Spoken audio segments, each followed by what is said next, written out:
the authorised Bobcat dealer for Southwest Victoria and specialist for Bobcat telehandlers. From construction to agriculture, Bobcat telehandlers offer unmatched versatility and strength with superior reach and lifting capacity.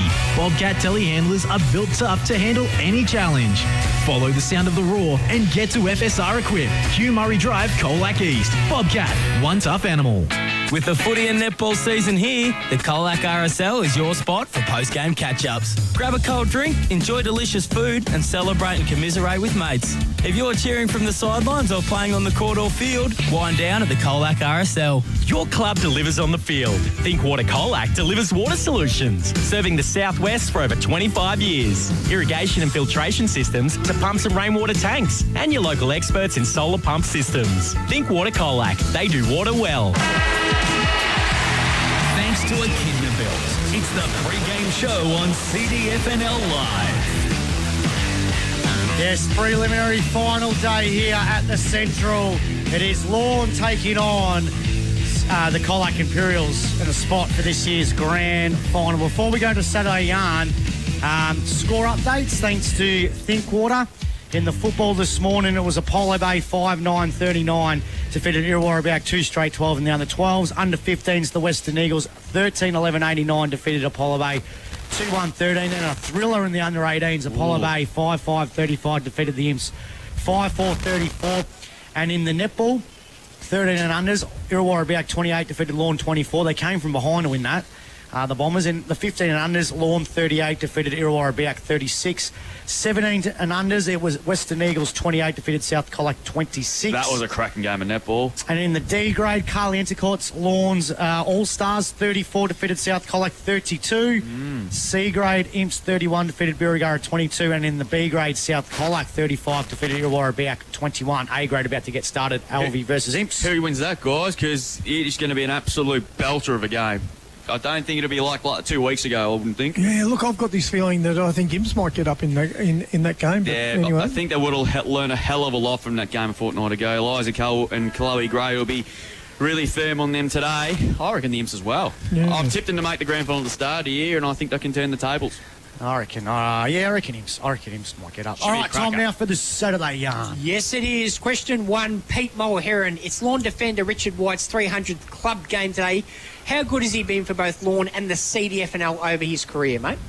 Oh, look, he's just a boots and all sort of player, isn't he? He's just one of those blokes that you love to watch because, you know, he's not the most skilled bloke, he's not the best runner, he's whatever, but he goes out there and he gives you 100% every time he steps over that white line. You just know what you're going to get from a Richard White type player. So he's been a very valuable player for Lorne over the years, and yeah, I just love players like that. Particularly when he's 300 club games for a bloke that won club. It's an unbelievable achievement. Yeah. Like it's Pretty sure he's played at Otway, and I'm pretty sure he's played at the Eagles. Yeah, but I don't think they only won. Was it 1 year? Yeah, not for very long. Was it his brother played at Bury? One of the white boys played at Bury? Brendan also played at Lorne and Otway Districts too. So. Just a fantastic effort there. Well done to Richard as well. But it is just effort. Yeah. Week in, week out, it's just a great example to people that, you know, that you just put your best effort in every time you step over that white line, and that's, very loyal. That's what he does. Very loyal club person as well. Those two words, Max, he's the epitome of a reliable defender, isn't he? Yeah, exactly. He's got a weird kicking style that just makes no sense, but it works. Yes. Whatever roles he plays, he just plays that role really well. Yeah. That's what's the beauty of it. He doesn't have to come in and have 25 possessions, kick 6 goals or whatever. Yeah, he just does the team things and plays his role. That's exactly right. Question 2. Now, Pete, we don't usually travel into AFL territory too much. We try not to because everyone's got their opinion on that. But what are your thoughts on some of Greg Swan's mooted changes for next year, such as last touch out of bounds, elimination of the sub, and maybe putting a line across the centre circles to force ruckmen to jump at each other at centre bounces? Yeah, so, well, I think they're the rules that the AFL have stuffed up, and they should have been fixed anyway, but the sub rule just doesn't make any sense at all. Get rid of it. So get rid of it. Whether you have the 5 on the bench or 4 on the bench, that'll be for them to decide, but they need to just make sure they restrict the rotations, and that'll take care of the sub anyway. So yeah, the sub rule was just ridiculous that you would sub someone off early in the game and then you get an injury and you couldn't put that other person back on.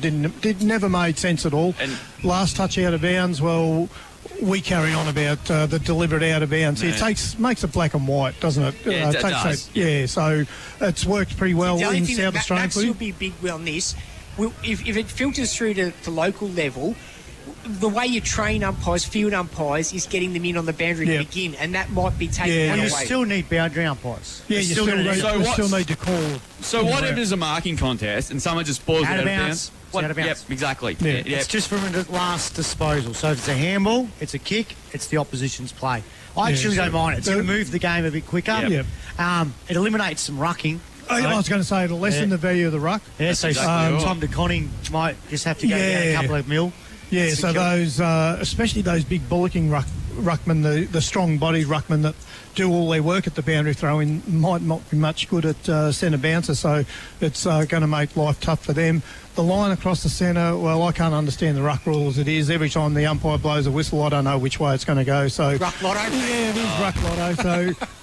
So I think anything they can do to make it clearer so people understand what's actually happening in the ruck would be good. And I do watch a bit of the SANFL and over the last few years, and it actually made the game goes a lot smoother. Nobody complains. They know that goes out of bounds. They love it. They actually are real advocates over there. Yeah. So the other thing you should do, start paying in the back. Tell the umpires to start paying in the back. I'm sick of seeing people just shove people out of the way or dive and lay on top of people. It's in the back. How can you tell Pete Mulheron's a Richmond supporter without saying that he's a Richmond supporter? And I think it's about time they got rid of the sub rule, though, particularly when you have too many debutants to start as a sub. Like, fair dinkum. Like, you don't know when you're going to get on the ground. I'm actually pro sub rule. I don't mind it. Yeah, I feel like it's really good for a tactical sense. I don't like when Drewy alludes to, like, debutants, but at the end of the day... grinds my gears. However, though, I've heard a couple of interviews with some of the debutants, and they've actually really liked it because it takes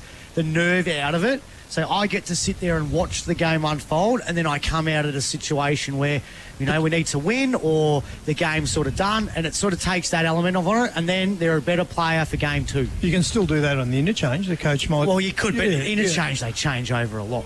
Yeah, quickly. You kick a goal, mate, you're on the bench. You can say to the young bloke, well, you're not going to get on for the first quarter. Well, you could, but it just doesn't make sense to me that you've got, especially now with concussion, I mean... a player that you might take off because he's had a bad start to the day, and you sub him off, and then all of a sudden someone gets a concussion, just and go old you're school. playing one short. Yeah, just go old school, one on the bench. That's it. One on the bench. Wouldn't that change things up? Yeah, it might. No, we'll just keep bringing back the rotation numbers. Yeah, what's it, 75? 75 now, yeah. So we'll see what happens there. But Five a quarter. Third question, Pete.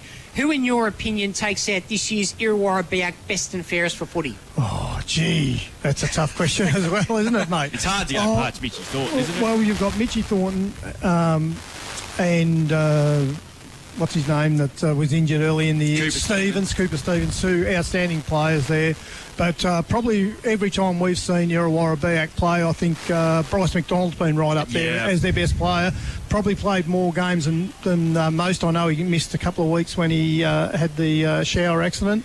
But I'll put my money on Bryce McDonald this year. Maxie, who do you like? I reckon he'll win unless Mitch has won it before he got injured. He only missed 3-4 games at the end. And Bryce missed 2-3, so... Couple, yeah. Yeah, I'd say it'd be up to those two. I see Cam Parker's coaching on the bench.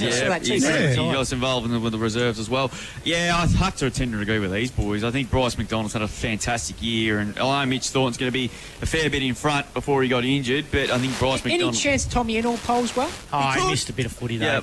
We missed a bit of footy during the year. Up until interleague, he was going all right, and then he copped that injury, and he never really hit top form again until finals time. He needs to snag goals in his game. I think he's got this grace burst of speed, but he doesn't kick too many goals. I feel like that just needs to be a bit on his improvement card come next year. He only kicked, 2 goals this year, I think. Yeah. So, and he can run. Should have been 3. That's another argument for another day. That's Saturday yarn, boys. All right, we'll take a break. Footy Factory Top 5 coming up, so stay tuned here on Mix FM.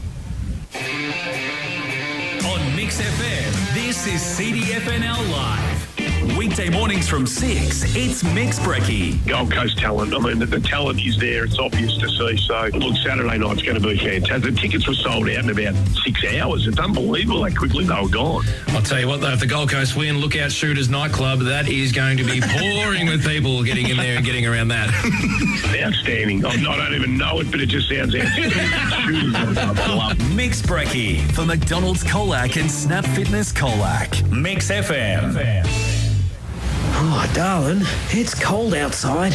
But guess who's staying warm inside your home? Termites and mice. Don't let these uninvited winter guests take over. Jacker Brothers Pest Control evicts termites, mice and more fast. Stay warm this winter without pests looking over your shoulder. Call Jacker Brothers Pest Control today and protect your home. Problem solved. jackerbrospestcontrol.com.au. Nothing beats the sizzle of lamb on the barbecue. Juicy, tender and packed with flavour. Whether it's a Sunday roast or a midweek feast, lamb is always the right choice for your dinner table.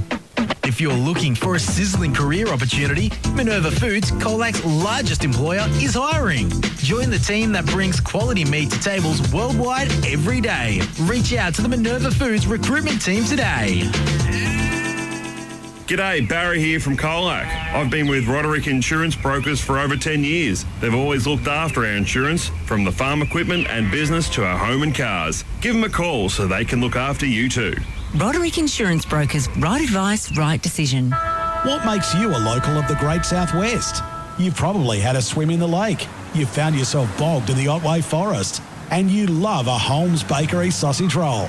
Holmes, the best in the West. Murray Street, Colac.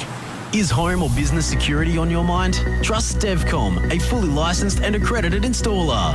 They can plan the best security solution for you. Alarm, CCTV or door access control. Don't risk it. Choose Stevcom for peace of mind. Running low on storage space? Backyard cluttered with tools and equipment? It's time to reclaim your space with a high-quality shed from Westvic Sheds and Garages. Westvic Sheds understands the importance of a reliable, durable shed that meets all your storage needs. Westvic Sheds are built to last, constructed with premium materials and expert craftsmanship. Get in touch with the Westvic Sheds and Garages team to get the process started. Westvic Sheds and Garages, Princes Highway, Colac West. Get more grunt for your money at Swain & McCabe Colac with the popular Deutz-Fahr Agro Farm 5 GS series of tractors from 97 to 126 horsepower. Right now, when you buy a Deutz-Fahr Agro Farm 5 GS tractor, you'll get a free stole loader and bucket worth $8,000. But hurry, only available until September 30 or while stocks last. Don't miss out. Visit Swain & McCabe Colac today. Hi, Tyson here from Central Tyre and Auto. We're excited to bring Colac its very own Bridgestone Service Centre on Jellybrand Street. And to celebrate, we're giving you the chance to win a full set of tyres for your car, completely free. Make any purchase in-store between now and the CDFNL Grand Final Day and you're in the draw. No catch, no fuss. Drop in, grab what you need, and you could drive away on a brand new set of tyres. Check out the new Bridgestone Service Centre at Central Tyre and Auto, Jellybrand Street, Colac. T's and C's apply. Winner announced 20 September 2025. Sports Power Colac are proud supporters of local footy and netball. Good luck to the CDFNL clubs and the Colac Tigers on the road to premiership glory. If you need to restock the kit, see the team at Sports Power Colac, your local finals experts. Thanks to Echidna Belt, it's the Pregame show on CDFNL Live. Yeah, preliminary final day here in Colac. It's going to be a ripper. It is Imps versus Lorne, currently in the reserves. We've got about 5.5 or 6.5 to go in the third quarter, and it's the Bombers leading by 4 points, 4-5-29 to 4-1-25. Yep. B grade result. South Colac defeated Warrabiak, which was a bit of an upset in that one. Yeah, South Colac, I think, come from fourth, and Lorne came from fifth in the D grade. I think they won the last home and away game against Simpson to sneak in, and now all of a sudden I could do what Warrabiak did in the D grade last year, and that's win the flag from fifth spot. And in the A grade at the moment, Imps leading 5-4 thanks to Theodore Podiatry Group. Now it's time for top 5. It's Maxie's Top 5 on CDFNL Live. I thought hard and long about this one, and it came to me on a run. Run? Yep. Really? The top 5 best sides to not have won the flag in the CDFNL since 2010. Oh, in the CDFNL, I thought you were talking AFL. Oh, that's Geelong every year. I tell you what, I'm looking forward. Well, I don't think we've done one of it. Pete Essendon? Oh, don't bring that up, AJ. I'm actually curious. I don't think we've done one of these before, haven't we? Nah. No. So at number 5, I've got the 2016 South Colac side. Yeah, right. Now, on this day, not 2016. Yeah, the 2016 side. They only lost one home and away game that year. Yeah. That was to Birregurra. That was in the... They also, the year before, they only lost one game too against Simpson that year, but they lost to Illawarra Biak in the preliminary final. That was one of the big upsets that I watched that grand final the other day. Wasn't that such a good grand final? The 2016 one. Yeah, that was a cracker. They had a lot of everything. Yeah. South Colac really pushed Birregurra, and then Cherrygurra went and whooshed her in the final and set up 3 goals. At number 4, the 2022 Alvey side. They were clearly on top of the ladder, and they went out in old straight sets. I think that was a shock because that preliminary final, they lost the semi very closely to South Colac. It was only 2 or 3 points. And then it was neck and neck for 3 quarters, and then Illawarra kicked 8 goals to zip in the last quarter. And Alvey led by 20 points twice in that game. Yeah, it was nuts. 2010 Birregurra side, just unfortunate. I think another couple of minutes and they might have won that flag. Another grand final loss during the week. Yeah, they lost in 2009, but they got smashed that year. And I think Illawarra were really the best side. But that year in 2010, Birregurra really matched it. I think they came a draw actually with them and bet them early in the year. They bet them in the semi-final as well. But just on that day, a really poor second and third quarter cost them that flag. They did. In 2024, or number 2's 2024's Alvey side. Now, they started the season like a house on fire. Yeah, they were $1.28 premiership favourites halfway. They had the flag won before even round 1. Remember, we had 2 games before the season even started when they featured on opening night and then Good Friday. Jay Moody come out and really lit it up, didn't he? Yep. Gee, and just as the season... continued on, the other sides caught up to them, and then they had all those injuries, and what could have been if they actually held on to win against Lorne in that semi-final last year. And then the best side that I've seen in my tenure calling the CDFNL was the 2013 Imps side that didn't go on to win the premiership. I always say I think if it was any other year, Imps would have won the flag. They were a really, really big beast of a club. It was just they ran into an unbelievable Lorne 2013 team, and it still goes down one of the best home and away games I've ever seen. Imps versus Lorne that day at the Western Oval, and I think that ended up being a good grand final. It was a good grand final too. It was high scoring, had a bit of everything that day, didn't it? So there was the year that Alvey played Illawarra Biak out at Illawarra in the prelim final. 2010. Yeah. So they had Benny Cox. Yep, Christian Kelly, Tom McCrickard, Andrew Kelly. Finnegan. Yep, it was a pretty good side. It was a super side. I just don't think they were in the measure. That just shows you how strong that comp was. Yeah, that's right. Again, similar to this year, we have 3 really good sides, and I think that was the same as well. And I reckon even the year before, 2009, they had a pretty good side too. Liam McGuan was in that team. A young Liam McGuan. Yeah. So there you go. Oh, that was good. Yeah, it was good. It was good, wasn't it? Well done, Maxie. Yeah, pat yourself on the back there, Max. I'll give credit where it's due, AJ. Wait and see what I've got in store for next week. Oh, no. Here we go. Watch out when Maxie goes for a run, because that's when good stuff Next happens. week's already done. Next week's not a top 5. Next week's a top 22. Actually, top 22? It's a top 24. It's actually a team. A team? Ooh. Yep. Oh, here we go. It is my CDFNL Livers all-star team. Oh, okay. That'll be interesting. That'll be interesting. Yep. Get ready for some tears there. You 3 might be in the side somewhat. Well, I wouldn't be in a football side, Max. I know, I was very measured about you, AJ. The only worry is I'm just hoping you turn up. Gee. Bring a few tears before then. Bring him on Friday night, Drew. If Geelong lose, I might put an RDO or an annual leave day in. You reckon Nick will be happy about that? No, probably not. I think I'm just going to sit this one out. Is that okay? It's a grand final. Yeah, that's right. All right, time now for Footy Factory. Well done, Maxie. CDFNL Life member, ex-CDFNL chairman, one-eyed Richmond supporter. This is Peter Mulheron's Footy Factory. Just before we get into that, Pete, we're just coming up towards 3/4 time in the reserves, and by the looks of things, this is going to go right down to the wire. Bury down 2 on the bench, and they've just kicked the goal to put themselves a point in front. They're 5-1 31 lead the Bombers 4-6-30 in the winner of that to take on Lorne, who won with the last kick of the day and actually stuffed up the commentary last week. So, Harvey, I apologise, mate, because I buggered it up. What happened there? It happens, Drew. Don't worry. I said the jaws of victory instead of joys of defeat. Right, So- that's fine, but it was a great finish to the reserves last week. And this one's going down to the wire as well. So, Pete... before we do that, in the A grade, Colac Imperials 11 lead LV 6 with 3.5 to play. 11-6 in so the opening term. So they've jumped them at the moment because LV been about 15 a fortnight ago in the qualifying final, but the Imps have started well. Pete, what have you got today? You use Maxi's headset, Pete. So I'll give you this. No, use Maxi's headset. It's okay. So, and now it's 3/4 time. Here we go. Pete, your footy factory. Yeah. Who you like, mate? No worries. Yeah, so keeping on my theme, it's getting harder and harder as I go through the year to keep coming up with new names. Because recent times you've been going for clubs that no longer exist. Yeah. So what I've gone back to today is the two clubs that are playing today, Imperials and Lorne. So I'm going to bring in Ricky Burnett.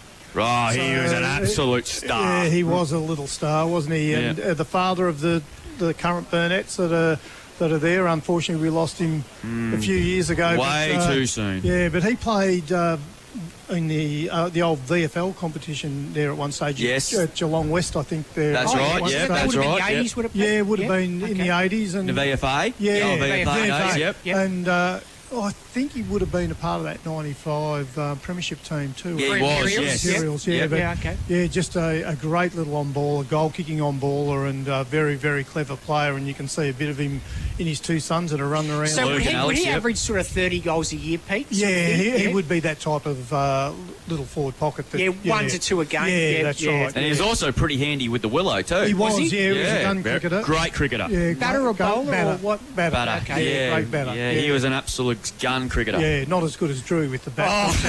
Mate, he's got me covered. I couldn't bat to save myself. Jeepers creepers. And the other one I'm going to bring in today is one of your guys' favourite, a league best and fairest. We're not sure what year because he disputes that the CDFL have put it down as the wrong year. But Jeff Balderas. He was a gun, wasn't he? He was a ruckman. I asked the question a few weeks ago, Pete, is he more of a follower type, Peter Moore type ruckman? But you said no, he was an out-and-out genuine ruckman. Yeah, out-and-out genuine ruckman. One of those drop behind the play, mark everything.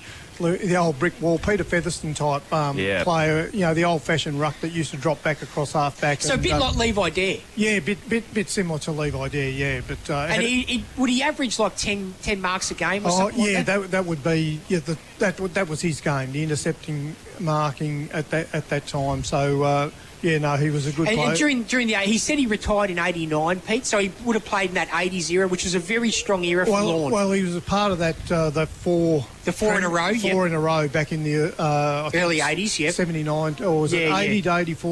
Or 80 to 83 or whatever. Yeah, whatever it was, but. So even though he won't let you take a chair out of the social club at Lorne. But he's a club legend at Lorne, isn't he? Yeah, he is, yeah. So still see Jeff around the place. He'll be here today, I'm sure. Yeah, that's right. Let's hope he's got a park for his trailer. Yeah, his nephew Fraser plays for Lorne these days. Right. He's out injured at the moment, which is disappointing. Yeah, it's a real shame because we want to see the good players play on this type of days as well. I've just seen both the Imps and Lorne warming up. Campbell Scott will play. I've spoken to him about half an hour before I went on air, and he's confident he's good to go. We might see a lot of him in the forward line today, given that he's coming back from a shoulder injury. And did see Jackson Bright with the gear, and it looks like he's going to be good to go too. But plenty of happening in local footy this afternoon around the traps. We've got the Bellarine League Grand Final today between Geelong Amateur and Anglesey. I think Geelong Amateur start favourites. Pretty firm 1-2 there, of course, with Richmond match winner Sam Lloyd, of course, a gun player for the Tigers, and the Dogs leading the front, taking on Anglesey, finishing in fifth, of course.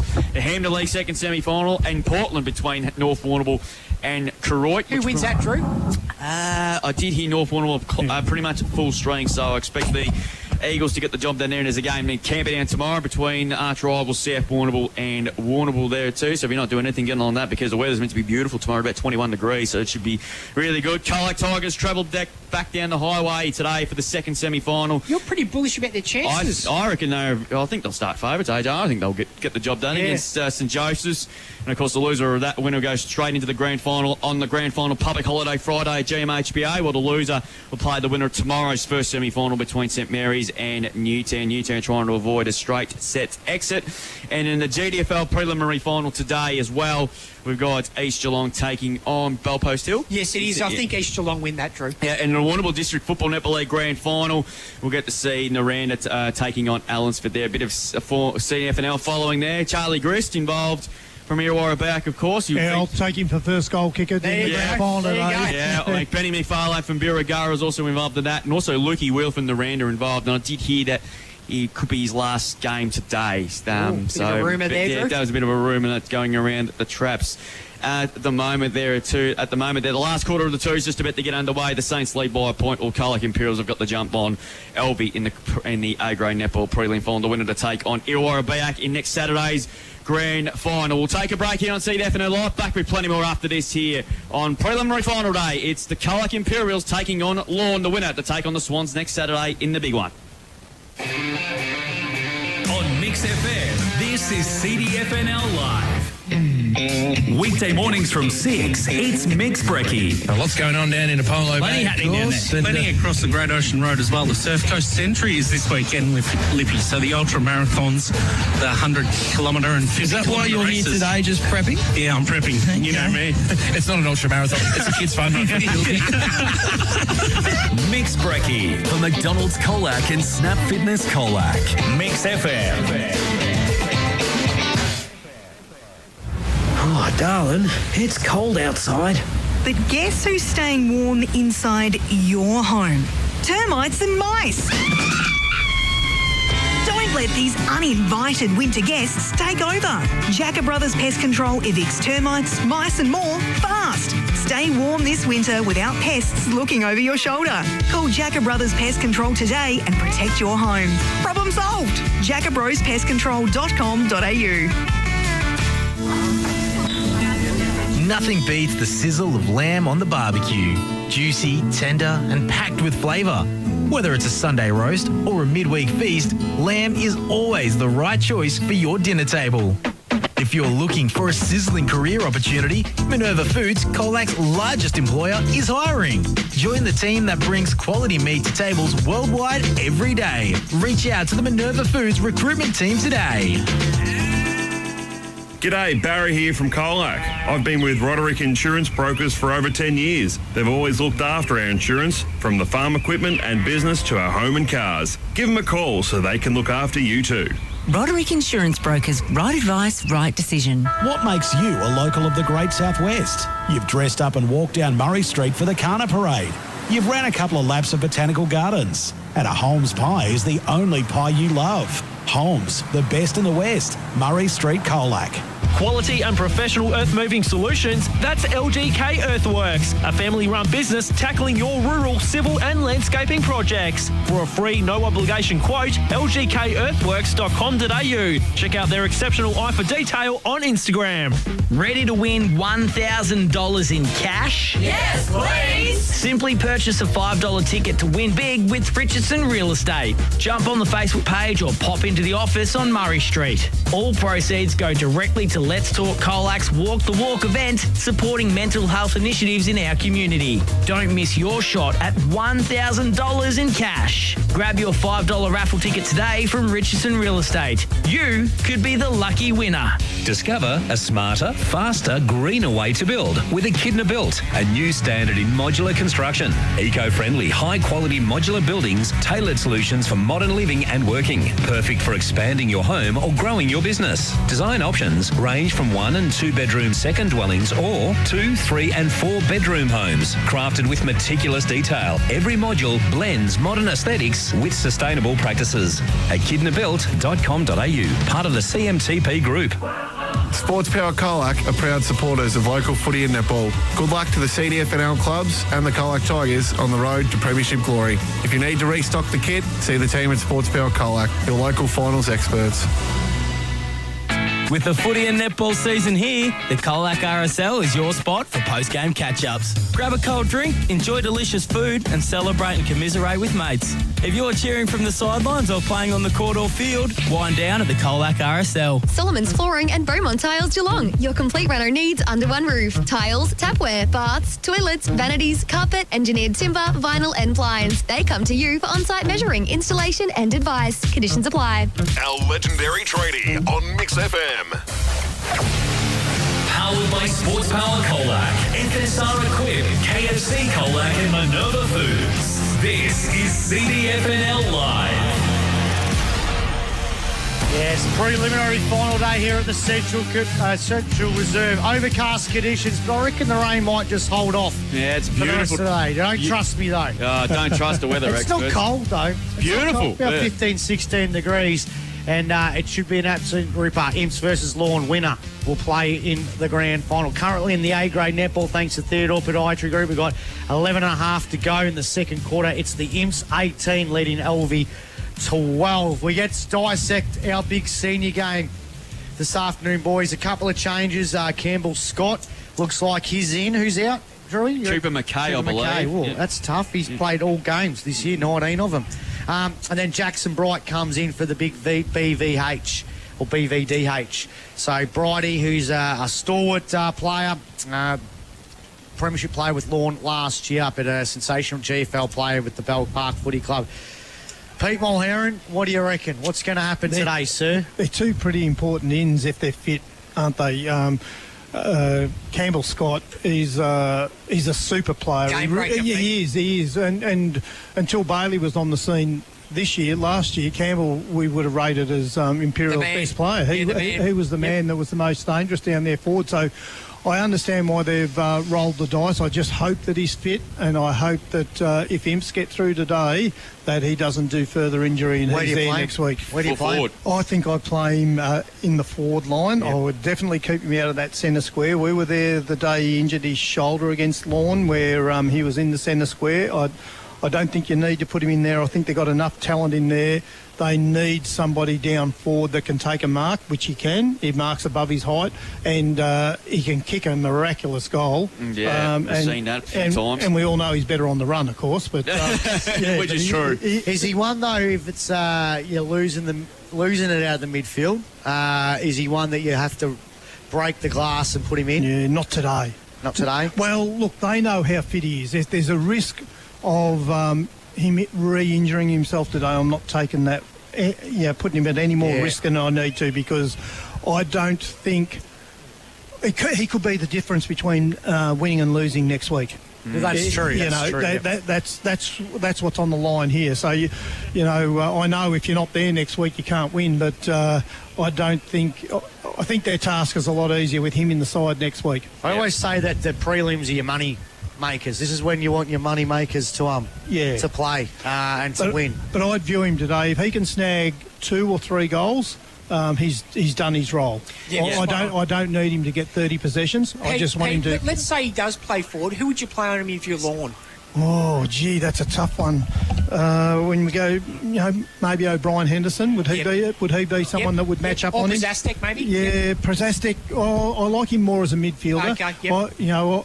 Okay, I'd be reluctant to take him out of the midfield. Does BT's son go to Bailey Scott again? Well, there was a little teaser in the Colac Herald yesterday that had Curnow maybe go to him. That'd be interesting, wouldn't it? Well, I think that... Ed's obviously, Well, he's a tagger. He was a tagger. He was a tagger. He tagged the likes of Merritt and Gary Ablett Jr. and that list goes on and on. Because from an outsider, you look there and you say, well, Campbell will be too quick for Ed Curnow, but he's got the experience. He's done it at a higher level. He's done it on players that are every bit as quick as Bailey Scott is. So if there's anyone that's got the technique to limit him, so what we're talking about with Bailey is not to stop him getting possessions, it's to limit his possessions and to make sure his possessions are not of the quality that can really damage you. So you're just trying to limiting the damage. If you were Lorne, would you try and cut Colac Imperials run and carry? Oh, absolutely. On a big ground like this? They want the game played in close. They want a lot of stoppages. They've got the power there. absolutely they want the game played on the inside. Imps will want to get it out to the outside, the big open spaces. And that's the one thing Imps don't want what Lorne to do. No. Just keep it enclosed. Yes. Don't get Pete started on the dump kicks. Yeah. Oh. Well, we got Alex Adams and Charlie McCartan down there, and number 19, Miles Fletcher. He's pretty handy intercept defender. And if they're going to dump kick down there, you've only got one tall down there, which is Stephen. Yeah, George. And it wasn't his best game last week. No, it wasn't his best game, but I mean, he's the only tall down there. Yeah. So they'll just they'll double team him. Yeah, don't dump kick. No. Imps need to get the ball on the ground. Yes. And let Spokes and the little blokes go to work, and Campbell, Scott, and those blokes go to work. Just do a quick ranking out of the forward lines, Imps versus Lorne. Who's got the better forward line? Lorne, I reckon, in my opinion. Yeah, Lorne have got the big players. I think the Brights add that balance to the forward line. Even though they're taller players, they're good at ground level. I'll tell you what Max is alluding to. Max, you're saying... Hang on, just calm down. Who's got the best back line out of the two? I think Lorne have got the better tools again, so the key position better tools. So, yeah, look, on balance. Who's got the better midfield? Yeah, well, Bailey Scott in there, I'd go for, I'd say Imps midfield is probably... I think you're right. I think Lorne's forward line on paper, low. Flemington straight ahead of Imps. Agreed. Back line, probably not as far distance, but they are... Adams and Charlie McCartan are far superior than I'd say Trey Whedon and Brock Stevens. And the other question I should ask... And then the midfield, I reckon, is Colac Imperials by the length of the Flemington straight. So where's the game going to be won? It's going to be won in that centre square. Who can get the ball inside their forward line? Can Imps lock the ball in there? The really important player for Imps today is going to be Brodie Stevens. Yes. Yeah, he looked for a big game today after last week. He really struggled last week until the last quarter when Lincoln Dare started to tire. He came into the game in the last quarter when, coincidentally, Imps come back at LV in that last quarter as well. So the thing about it, though, Pete, like we talk about Lorne having a much better forward line than Imperials, but Imperials have probably outscored them over the course of this year by a bit too. Well, that's probably they get more opportunities because the games we've seen, the ball spends a lot of time in the Imperials forward line. Lorne, on the other hand, they can probably afford that dump kick into the forward line. They've got a couple of big forwards there that can take a mark, and Bright back there, he can take a big mark, and you'll have James Hughes down there at some stage, and Big Holmer will be down there at some stage. So we're a Whipping Falcon, the two. So it's start to really tie it up here. It's a 6-point lead to the Saints. There is still 7 minutes to go. Any chance for a draw here? There's a potential. There hasn't been much between the two sides today. It's only 6 points, isn't it? Yeah, there's still a crap load of time on the clock. So Bombers are doing all the attacking, but they just can't score. Here we go, Drew. So here we go. Benny Bacon's got the footy, and he's tackled really nicely. Play on, but we'll come back to that. Pete, I watched a bit of division from the other game the other week, and from a month ago across town at the Western Oval here. I think the last 5 minutes, I think the Colac Imperials played a perfect last time. They got a hat kick at the back and had two spare inside their 50, in which they got a goal from, and it turned out to be a match-winning goal. How much do you think Lorne have learnt from that, do you think? Well, Ed Kerno would have watched the same vision you've watched at some stage, and he would have learned a lot out of that. If they let Imperials get them on the outside, they won't have the pace to go with them. And we've seen how quickly Imperials, in the home and away season, they can move the ball. And in that man's hands, Bailey, we talk about Lockie Roosevelt being an 80-metre player. Well, so's Bailey Scott when he gets hold of the ball. Because 100%. Benny Lavar's is about to have a shot for goal and level the scores. He missed. So he was paid in the back free, Pete. There you go. All right, we might take our final break before our big game of broadcast. At the moment in the Magoos, it is Birregurra leading by 5 points. Bombers done all the attacking, Max. With 5 minutes to go. So interesting to see how that result goes. We'll probably have it after the other side of the break. So stay tuned. Imps versus Lorne coming up here on Mix FM. Who's going to play off in the grand final against Alvey? On On Mix FM, this is CDFNL Live. Weekday mornings from 6, it's Mix Brekkie. Lots going on down in Apollo Plenty Bay. happening down there. Plenty across the Great Ocean Road as well. The Surf Coast Century is this weekend with Lippy. So the ultra marathons, the 100-kilometre and 50. Is that why you're races. here today, just prepping? Yeah, I'm prepping. You know me. It's not an ultra marathon. It's a kids' fun run. Mix Brekkie for McDonald's Colac and Snap Fitness Colac. Mix FM. Oh, darling, it's cold outside. But guess who's staying warm inside your home? Termites and mice. Don't let these uninvited winter guests take over. Jacker Brothers Pest Control evicts termites, mice and more fast. Stay warm this winter without pests looking over your shoulder. Call Jacker Brothers Pest Control today and protect your home. Problem solved. jackerbrospestcontrol.com.au. Nothing beats the sizzle of lamb on the barbecue. Juicy, tender, and packed with flavour. Whether it's a Sunday roast or a midweek feast, lamb is always the right choice for your dinner table. If you're looking for a sizzling career opportunity, Minerva Foods, Colac's largest employer, is hiring. Join the team that brings quality meat to tables worldwide every day. Reach out to the Minerva Foods recruitment team today. G'day, Barry here from Colac. I've been with Roderick Insurance Brokers for over 10 years. They've always looked after our insurance, from the farm equipment and business to our home and cars. Give them a call so they can look after you too. Roderick Insurance Brokers. Right advice, right decision. What makes you a local of the Great Southwest? You've dressed up and walked down Murray Street for the Kana Parade.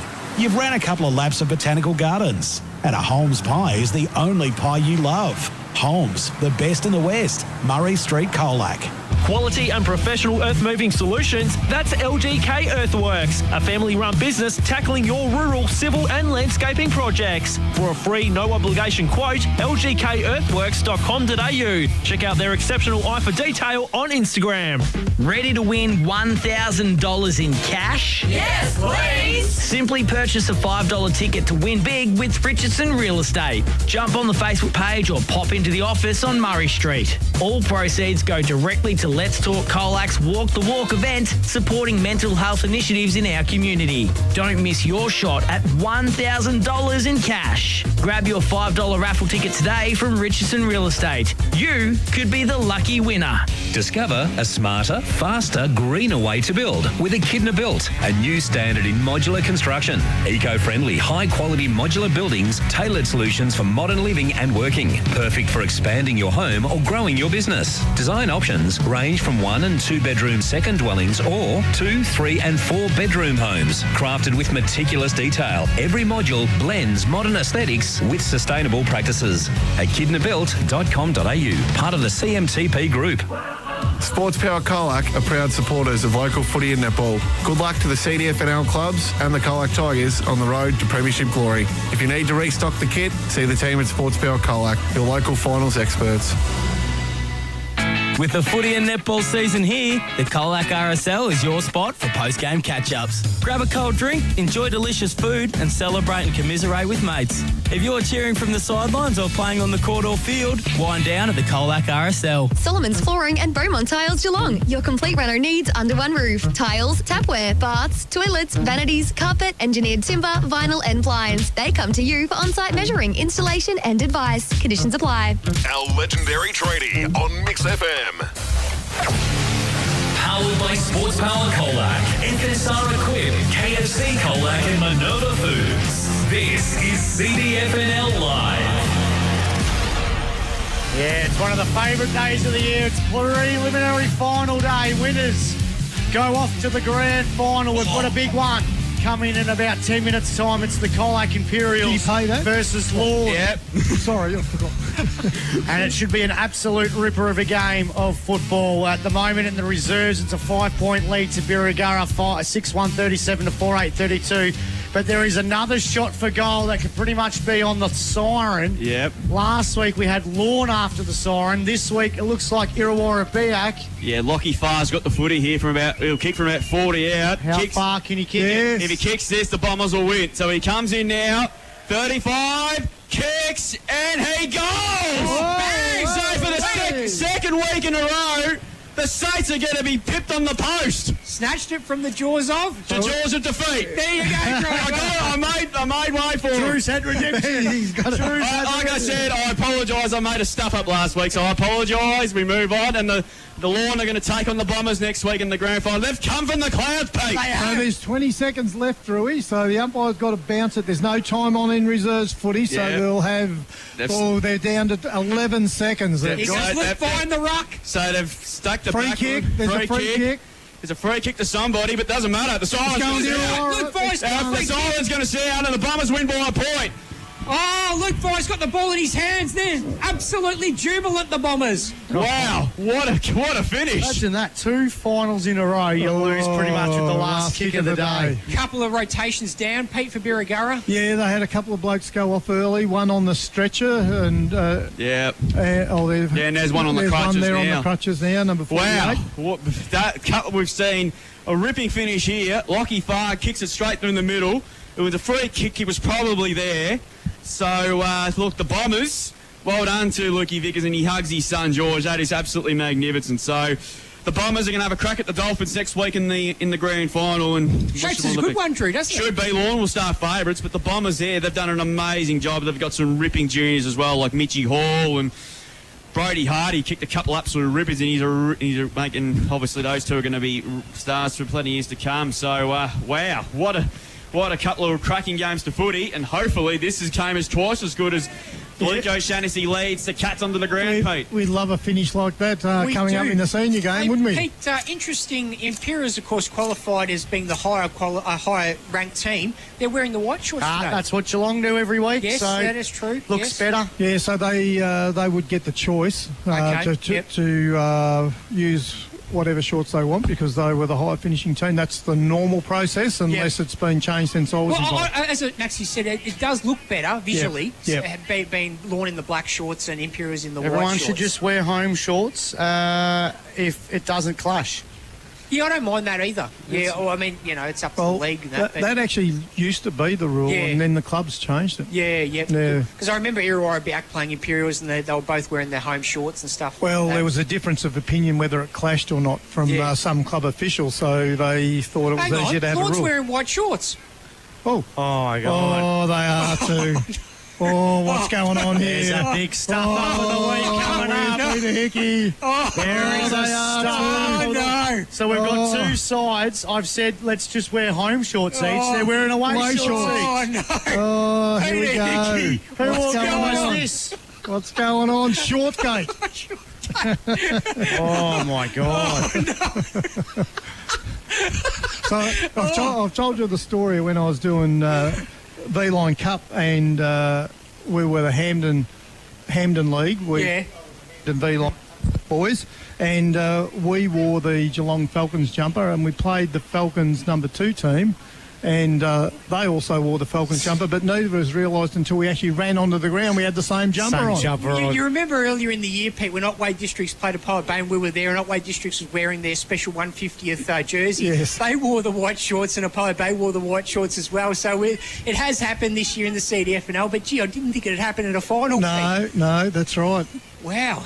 Yeah. Controversy right from the start. For the first bounce. But anyway, Maxie, do you reckon go around the table? Who do you reckon? Oh, Drew's not here. Where did he go? He's gone to sort out Shortgate. Yeah, okay. Just disappeared on us. But AJ, stat sheet. Who do you reckon is going to dominate today? Well, I've really liked the Flynn Wisby games that we've seen in recent weeks, Pete. I think he's really lifted his game. Diesel Foster is always one that we look out for. Jet Price has been pretty good over recent weeks. And, of course, the Scott brothers. Campbell, I don't think as much ball today because he'll probably play down forward to try and protect himself physically. Bailey will always be up there. Whether they tag him, Pete, whether he only gets 25 rather than 35 will be a big question. On Lorne's side of things, Ed Curnow, I think, will always be pretty important in these big games. Corey Przastik has been a real game changer. And Jesse Middleton, I was so impressed with him last week. Charlie McCartan on the marks. He was named Lorne's best player last week, so I'll be keen to see what end of the ground he plays. Does he play the whole game in defence? Does he play the whole game in attack? Bit of both. So I'll be really keen to see. And the two rucks, Big Hughesy, Merv's boy, and Louis Holmer. I was so impressed with him last week. He's our RSL player of the game on Sunday. So he's got to raise his game, Pete, now that Fraser Balderas is not in the side. Yeah, no, he does. I think Diesel Foster's going to be important today because getting the ball outside. Lorne are going to want to play it on the inside, and Michael Foster is their Imperials' best inside player, so he needs to get the ball out to those runners. So he's going to have a pretty important role there today. Alistair O'Donnell's going to have his hands full because he's going to have to take one of those big monsters when they come down to full forward. So and Luke O'Shannessy, well, he always does the job that he does, but again, he's going to be outsized again today, so he's going to have a big role there to play.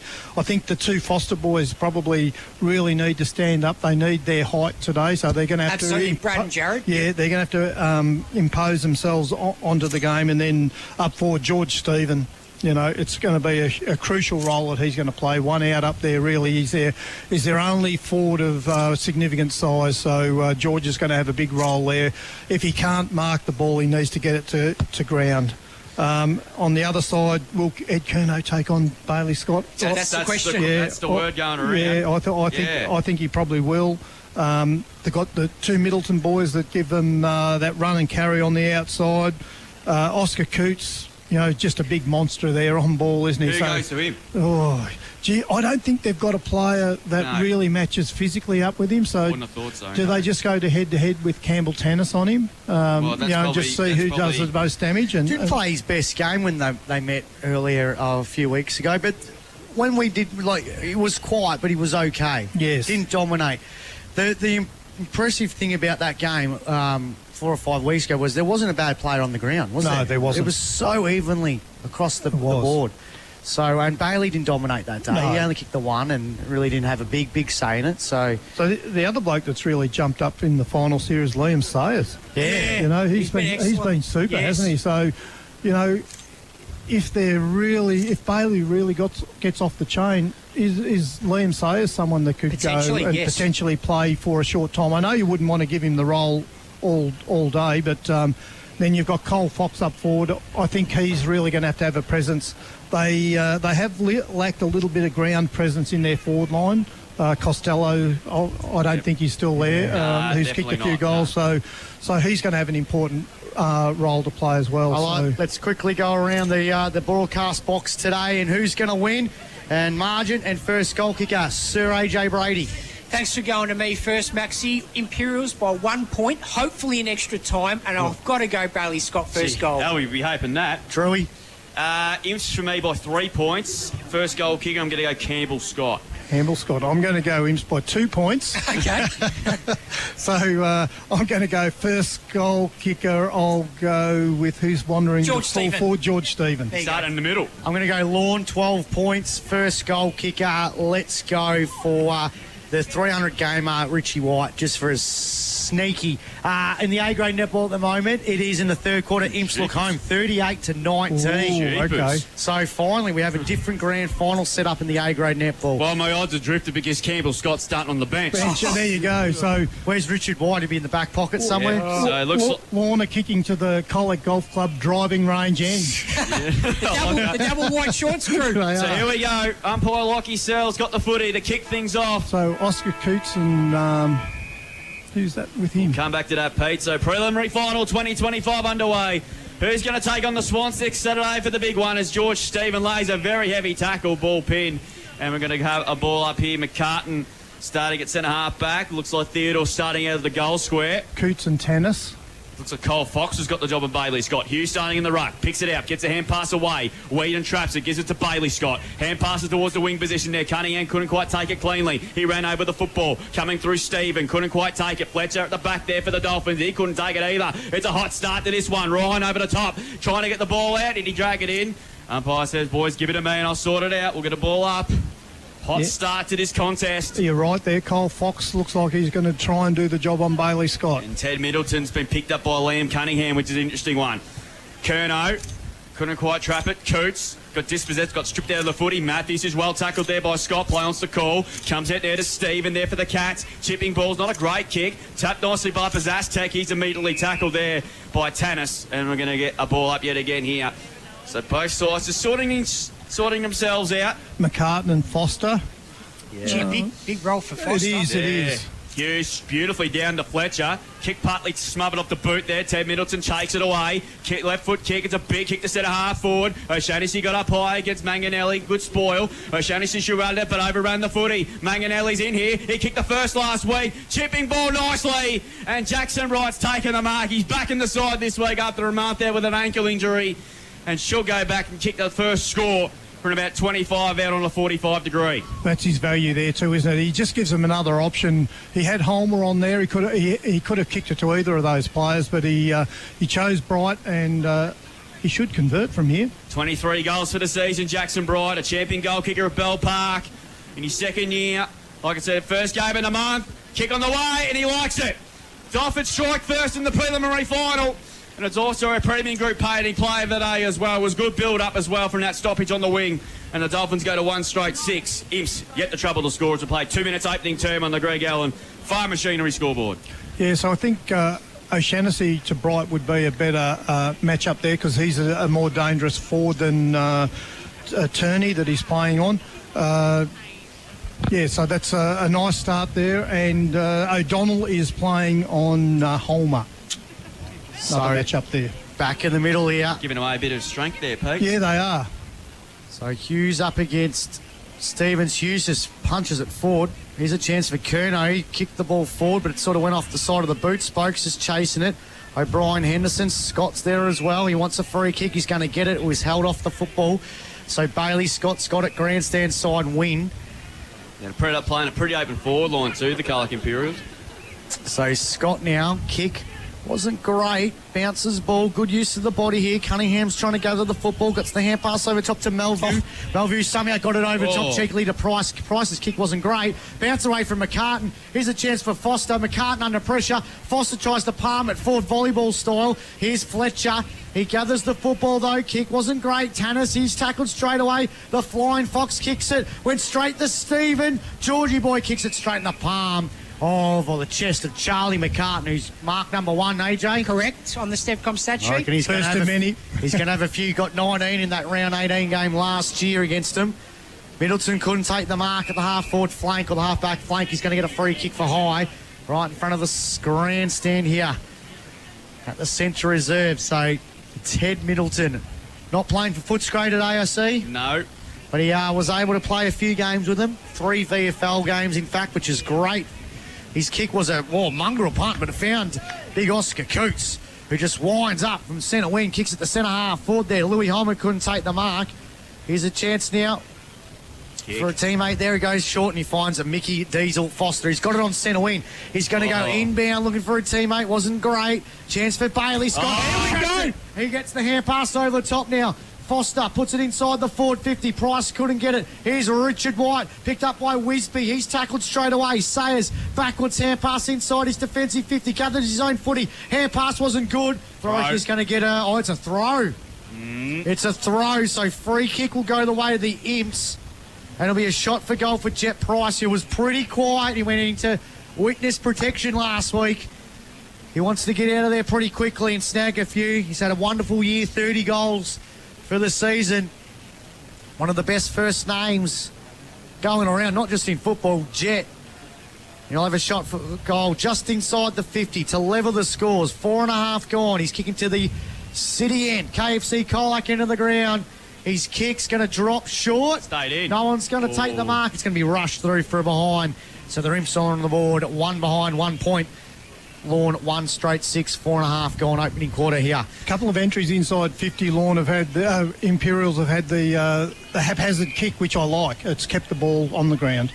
Bazastek goes whooshka up towards the centre of the ground. How about that for a pass? And Jackson Bright takes the mark. He quickly wants to give it off. And he kicks towards half forward. Manganelli got up high. Punched away that time by Foster. That was Brad. Goes up towards the 50 there for the Dolphins. Over the top on this occasion. Well played by Ted Middleton. He started this game well. Hands it by hand to Hughes. Hughes snapping kick towards the forward zone. Homer at the back there. Just got a shocking bounce. He kicked the ripping goal last week. Good to he kept it in, Louis. Can he kick a goal? Well done, O'Donnell. Should have been holding the footy. Umpire lets play go on, and Wisby in the last line of defence just hacks it as far as he can up towards the centre wing position. He'll be looking for the boundary. I reckon he's not going to go out. Taken away by Sayers. Well played. Got to read 2 cats with these, and he banged it back inside 50 and Bright again. Has taken the mark 45 metres out. Free mark, Steph, come stat sheet. He's looking dangerous early. He's about 2 or 3 in from the boundary. He'll kick from about 46. Decides to pass it off. Don't like that kick it over, looking for Patrick. It's been punched away by Cass. Fox mops up now for the Dolphins while he's on the inside. Beautiful kick towards the 50, but it was a bit too much pepper on the kick. And the mark being taken there by Melville. He's going to switch play to Cunningham. Cunningham marks it there at half-back. He's just trying to slow things out a little bit here because Dolphins have started well. Chipping ball finds Ozzy Arnold. He's going to go even wider. Gee, I don't like the kick at all. And it's out of bounds on the full. No, it's been overruled. He thought about the boundary umpire, said, nah, it stayed in, and Theodore's taken the mark, and he's going to go into the corridor. That's a good ball. And Tannis has marked it in the centre up there. That should have been nearly 50. Should have been, but play wants to call Pete. Tannis has a bounce. He just kicks it. Nice pass to Wisby.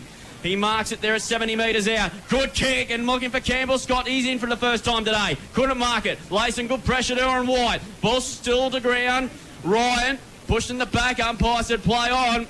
It's locked up in that 50 there for the Cats. Ball up. No guessing umpiring today. No, that's right. Yeah, no, it's been a pretty solid early start, but I like him centering side forward 50. They're really going the chaos kick. 7 gone, opening quarter. 5-point leaders of the Dolphins as Hughes just bangs it out of defensive 50. Teddy Middleton almost took the mark up against Cunningham. Stopped the ball there. Here's a chance there for Brock Stevens. Hand pass, the tap wasn't great. Paddy Bright sees it out of bounds, boundary throwing. Theodore Podici Group netball scores. Colac Imperials have gone whooshka. 48 to 24 leaders. Ooh, so they're going to set up a date with the Illawarra Biak netball girls. 2 best teams in the comp, and this is the first time since 2018, I believe, that LV are not going to make a A-grade netball grand final. Now LV domination on the courts coming to an end. So here's Fox, been lively in this preliminary final, but he's kicked out of bounds on the full. Well, at least we got that grand final prediction right. Yeah, we did. We got one right. Cole Fox, 3 kicks on the Stevcom stat sheet, boys. He's starting pretty well at the moment. Yeah, very good. The Flying Fox, Pete. So yes. Gone almost 8 minutes in this first quarter. It's been end to end, but you feel like just the run of play. Imps have had a fair chunk of the footy. Well, now they're Lorne have been using it better. Campbell Scott's, Pete. Campbell Scott's isolated at full foot in the goal square at the moment. Arnold's kick was flat, and guess who marks? Charlie McCart. Do not kick near him. That should be a team plan. Stump kick, Pete. Just do not kick it near Charlie McCartan because he's just going to mark it. Oh, he's a traditional marker against him. Here's a chance now for Scott, but he's tackled there by Jesse Middleton up against the boundary. Boundary throwing scoreboard side of the ground here at the centre reserve between centre wing and half forward. Yeah, Imperial's got to continue to lower their eyes when they're going inside 50. So another ball in. LV awaits the winner of this afternoon's winner. I reckon they'll be pretty happy with what they've seen so far from both these sides. Yeah, they would be. Umpire throws it back into play. Stevens wins the tap out. Fox is there. Tannis is trying to gather it. So's Arnold. Trying to palm it down. Umpire Silt says, I'm going to take it. It'll be another ball up. So back to the old stoppage game where last week was so free-flowing. Lorne would be loving this. This is what they want. Ball up on centre wing again. Here's a chance now for Coots. Kicks the centre half forward.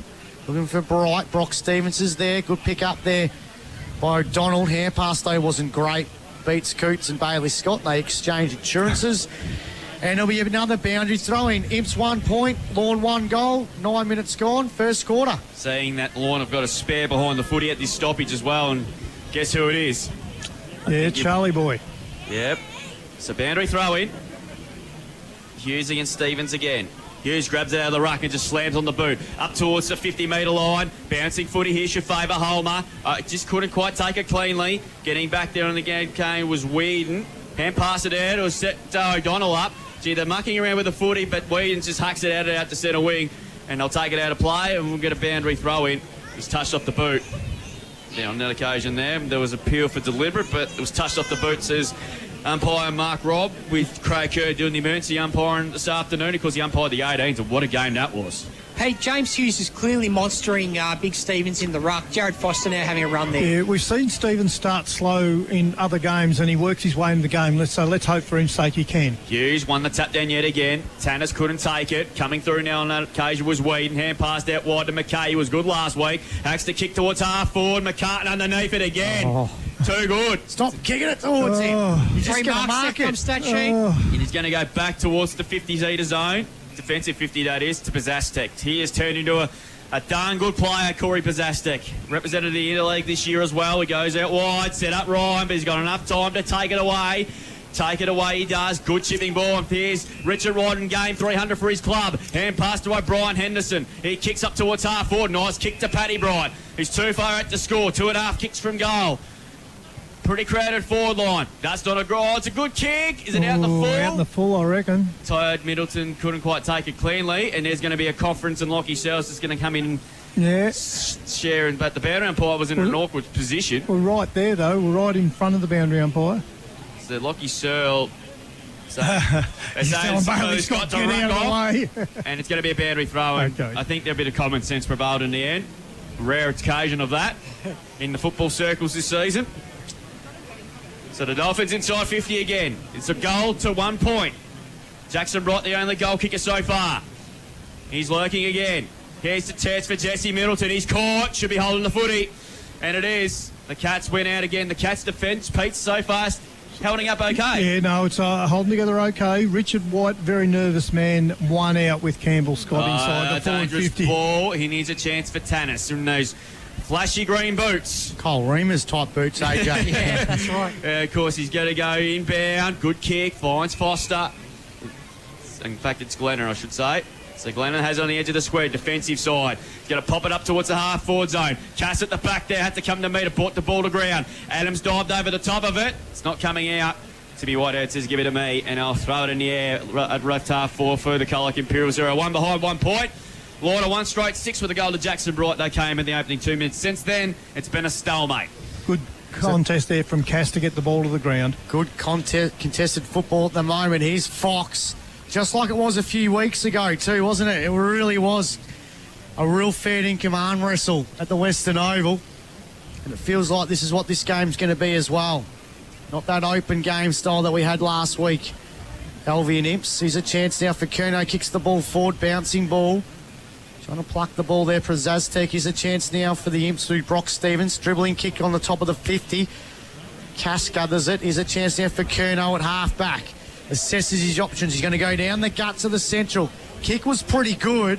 Whedon up against Manganelli. Manganelli, though, it's got to be a free kick to Toby. And Toby was tackled. Nice little smart move there by Manganelli. Yeah, played that well, didn't he? So, I don't know if he's got the leg here. Better on the run. He probably is. We don't know about him enough from the set shot. Yeah, I'll just take my word for it. Better on the run, but that doesn't mean that he can't kick it. He's just on the 50, directly in front. Just they kicked the first goal last Sunday in the elimination semi against Illawarra Biak. In the opening minute too.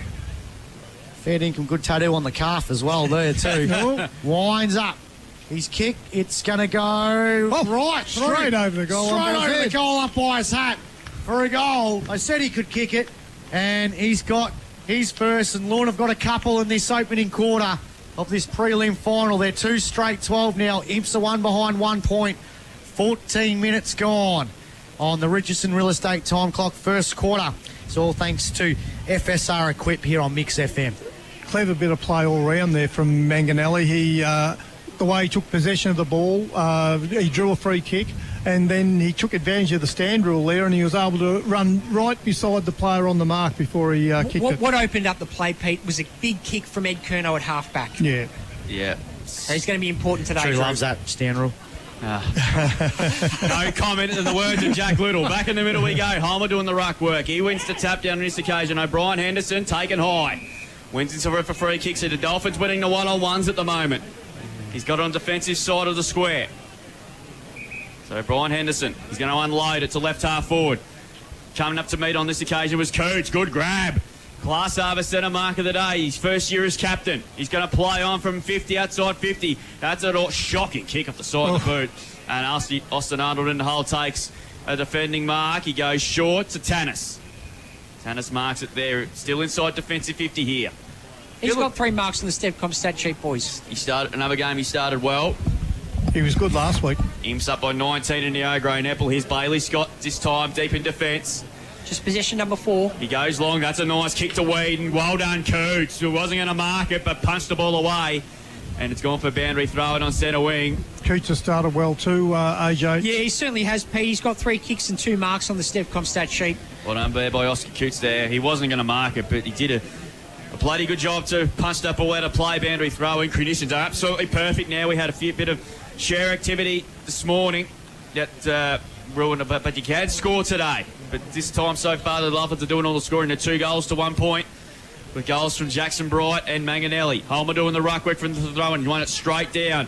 Long kick by Middleton up towards the wing position there. Jesse Middleton got mid, still couldn't take the mark. He's dispossessed. Ball spills to the front. Arnold now has it there. That's a nice kick.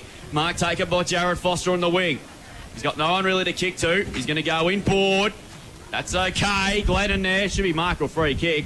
McCartan certainly made him earn it. Bailey Scott's lurking in the background, so he's going to quickly go up towards the 50. Got away with the around Manganelli just. Kicks the centre half forward. Tierney couldn't mark it. Here's a chance. Jezza Spokes. Hand pass to Theodore. Caught beautifully by Taylor. Ball spilled out. Foster kick off the ground was smothered. He lays a pretty heavy pressure on Tierney and he brings him to the turf. We'll get a ball up at 35 around from the Cats' goal, who finally get a stoppage inside 50, which they haven't had for the last few minutes. Couple of big tackles laid there by the boys. So ball up. About 30 metres out from goal, 51 to 32 in the A-grade netball in favour of the Imps and Elvie.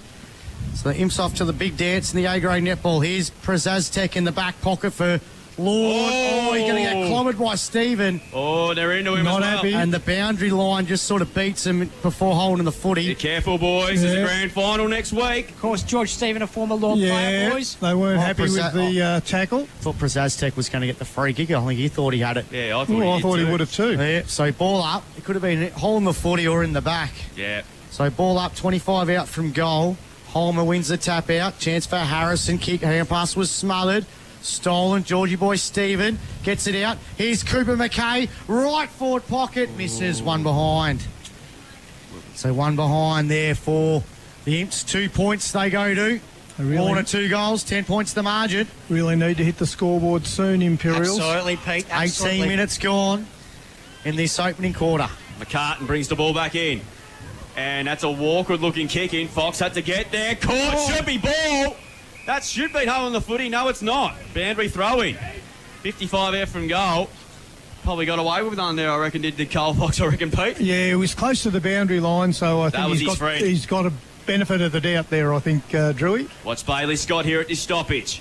Palmer shoved him beautifully. His kick was well subbed by Will McKay. Well tapped there by Sayers. He wants his hand pass. He's taken a while to get rid of it. And he thumps it high and long to centre wing. Manganelli's underneath it. Punched away by Cass. Ball spills to the wing. Spoke through traffic. That should be holding the footy. Well done, Jackson Bright. He's come to play. He's got the free kick on the wing. He kicked the first of the afternoon. He goes up towards half forward. Hughes has to get there. Just Foster out of the way with strength. Hughes, I don't know what he was doing. Paddles it over the line, and that will be a boundary throw-in. Oh, lucky boy there, I think. Yeah, Curry was out there. He would have paid it. Yeah, right in front of the audience too. He just dropped the ball, didn't he, Drew? Well, he probably knew what he was doing in the end, but boundary throw-in, so Cats all of a sudden under siege here. 50 metres out from the Dolphins' goal. 2 goals to 2 behinds. Boundary throw-in, right half forward flank. Shallow throw-in. Beats everybody. Fletcher dropped the ball. Umpire said let it go. Foster. That's Mick. He goes in after it again. Ball pin, and we'll get another ball up here. One thing that's a little bit different to other Lorne games, we've seen most of their losses is their starts. They're starting today well. Yeah, they start that last week as well. Ball thrown up. Hughes unopposed, really. Won the tap down. Goes to a dangerous position. Manganelli. Got to be caught intense at the Coots through traffic. Good handball to Hughes. Sort of, don't know what he was doing there. Just sort of took his eye off the footy there and he was away. Spokes grabbing him very solidly.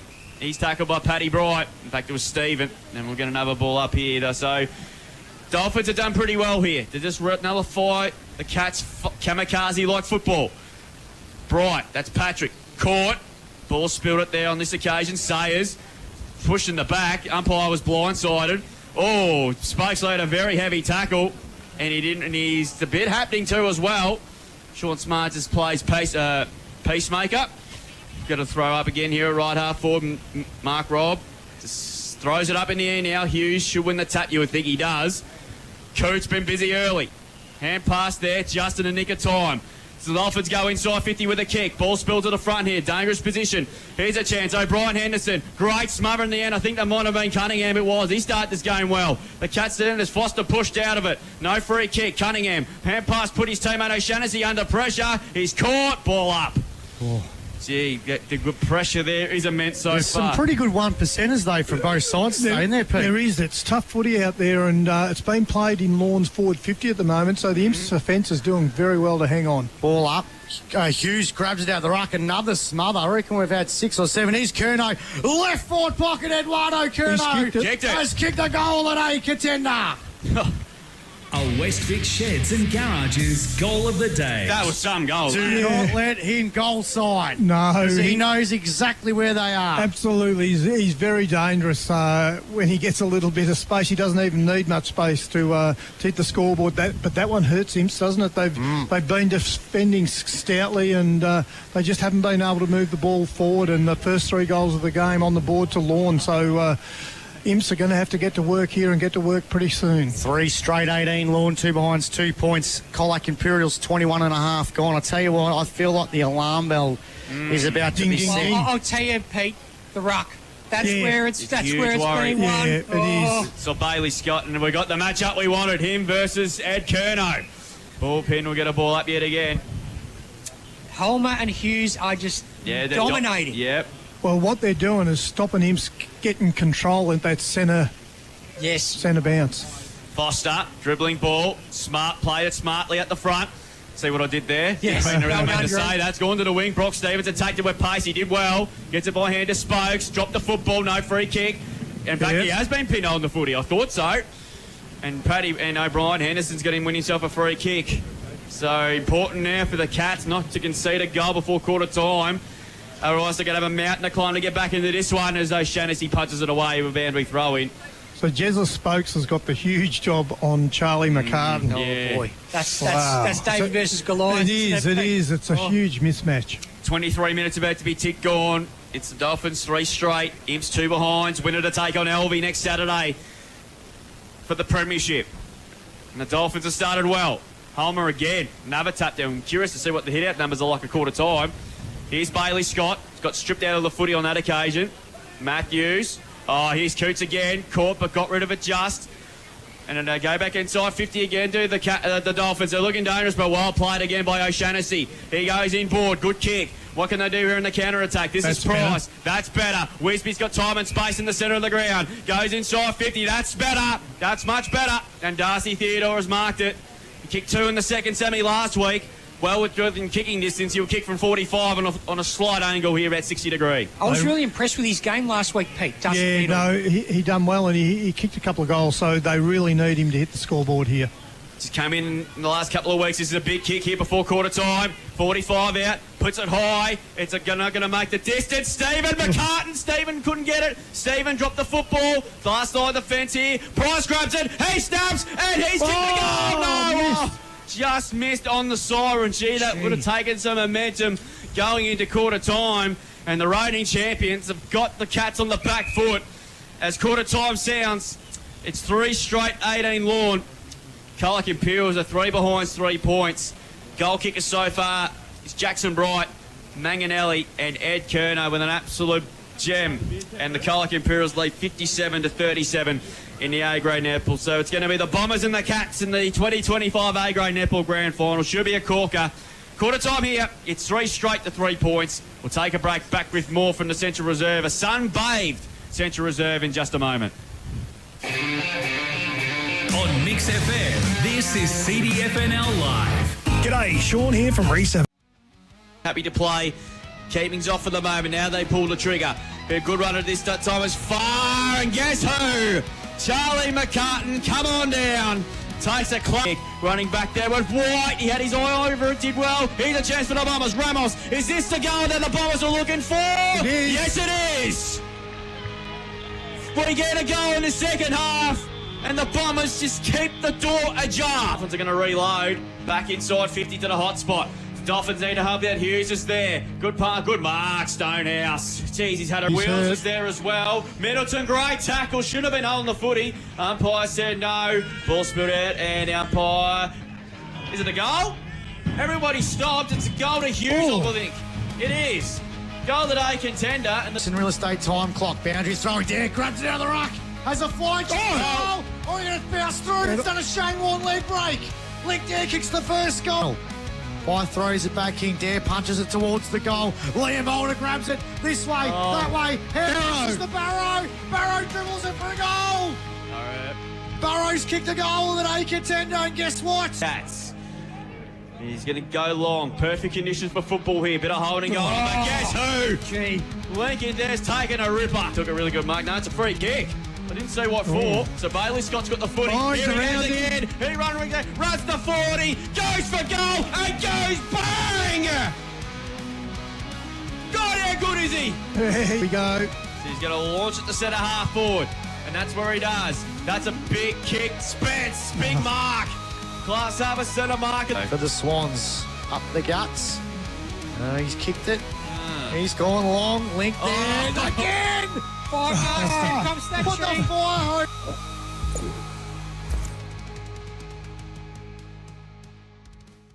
Its very own Bridgestone Service Centre on Jellybrand Street. And to celebrate, we're giving you the chance to win a full set of tyres for your car, completely free. Make any purchase in-store between now and the CDFNL Grand Final Day and you're in the draw. No catch, no fuss. Drop in, grab what you need, and you could drive away on a brand new set of tyres. Check out the new Bridgestone Service Centre at Central Tyre and Auto, Jellybrand Street, Colac. T's and C's apply. Winner announced 20 September 2025. Go Harvey Norman Footy Finals. Invite all the fans to watch the big games with your new big screen TV. Buy now with hot deals on selected big brand TVs. Plus get bonus local delivery and installation. Take care of halftime drinks with a new fridge and get bonus local delivery. That's right, buy a selected fridge now at Harvey Norman and get bonus local delivery.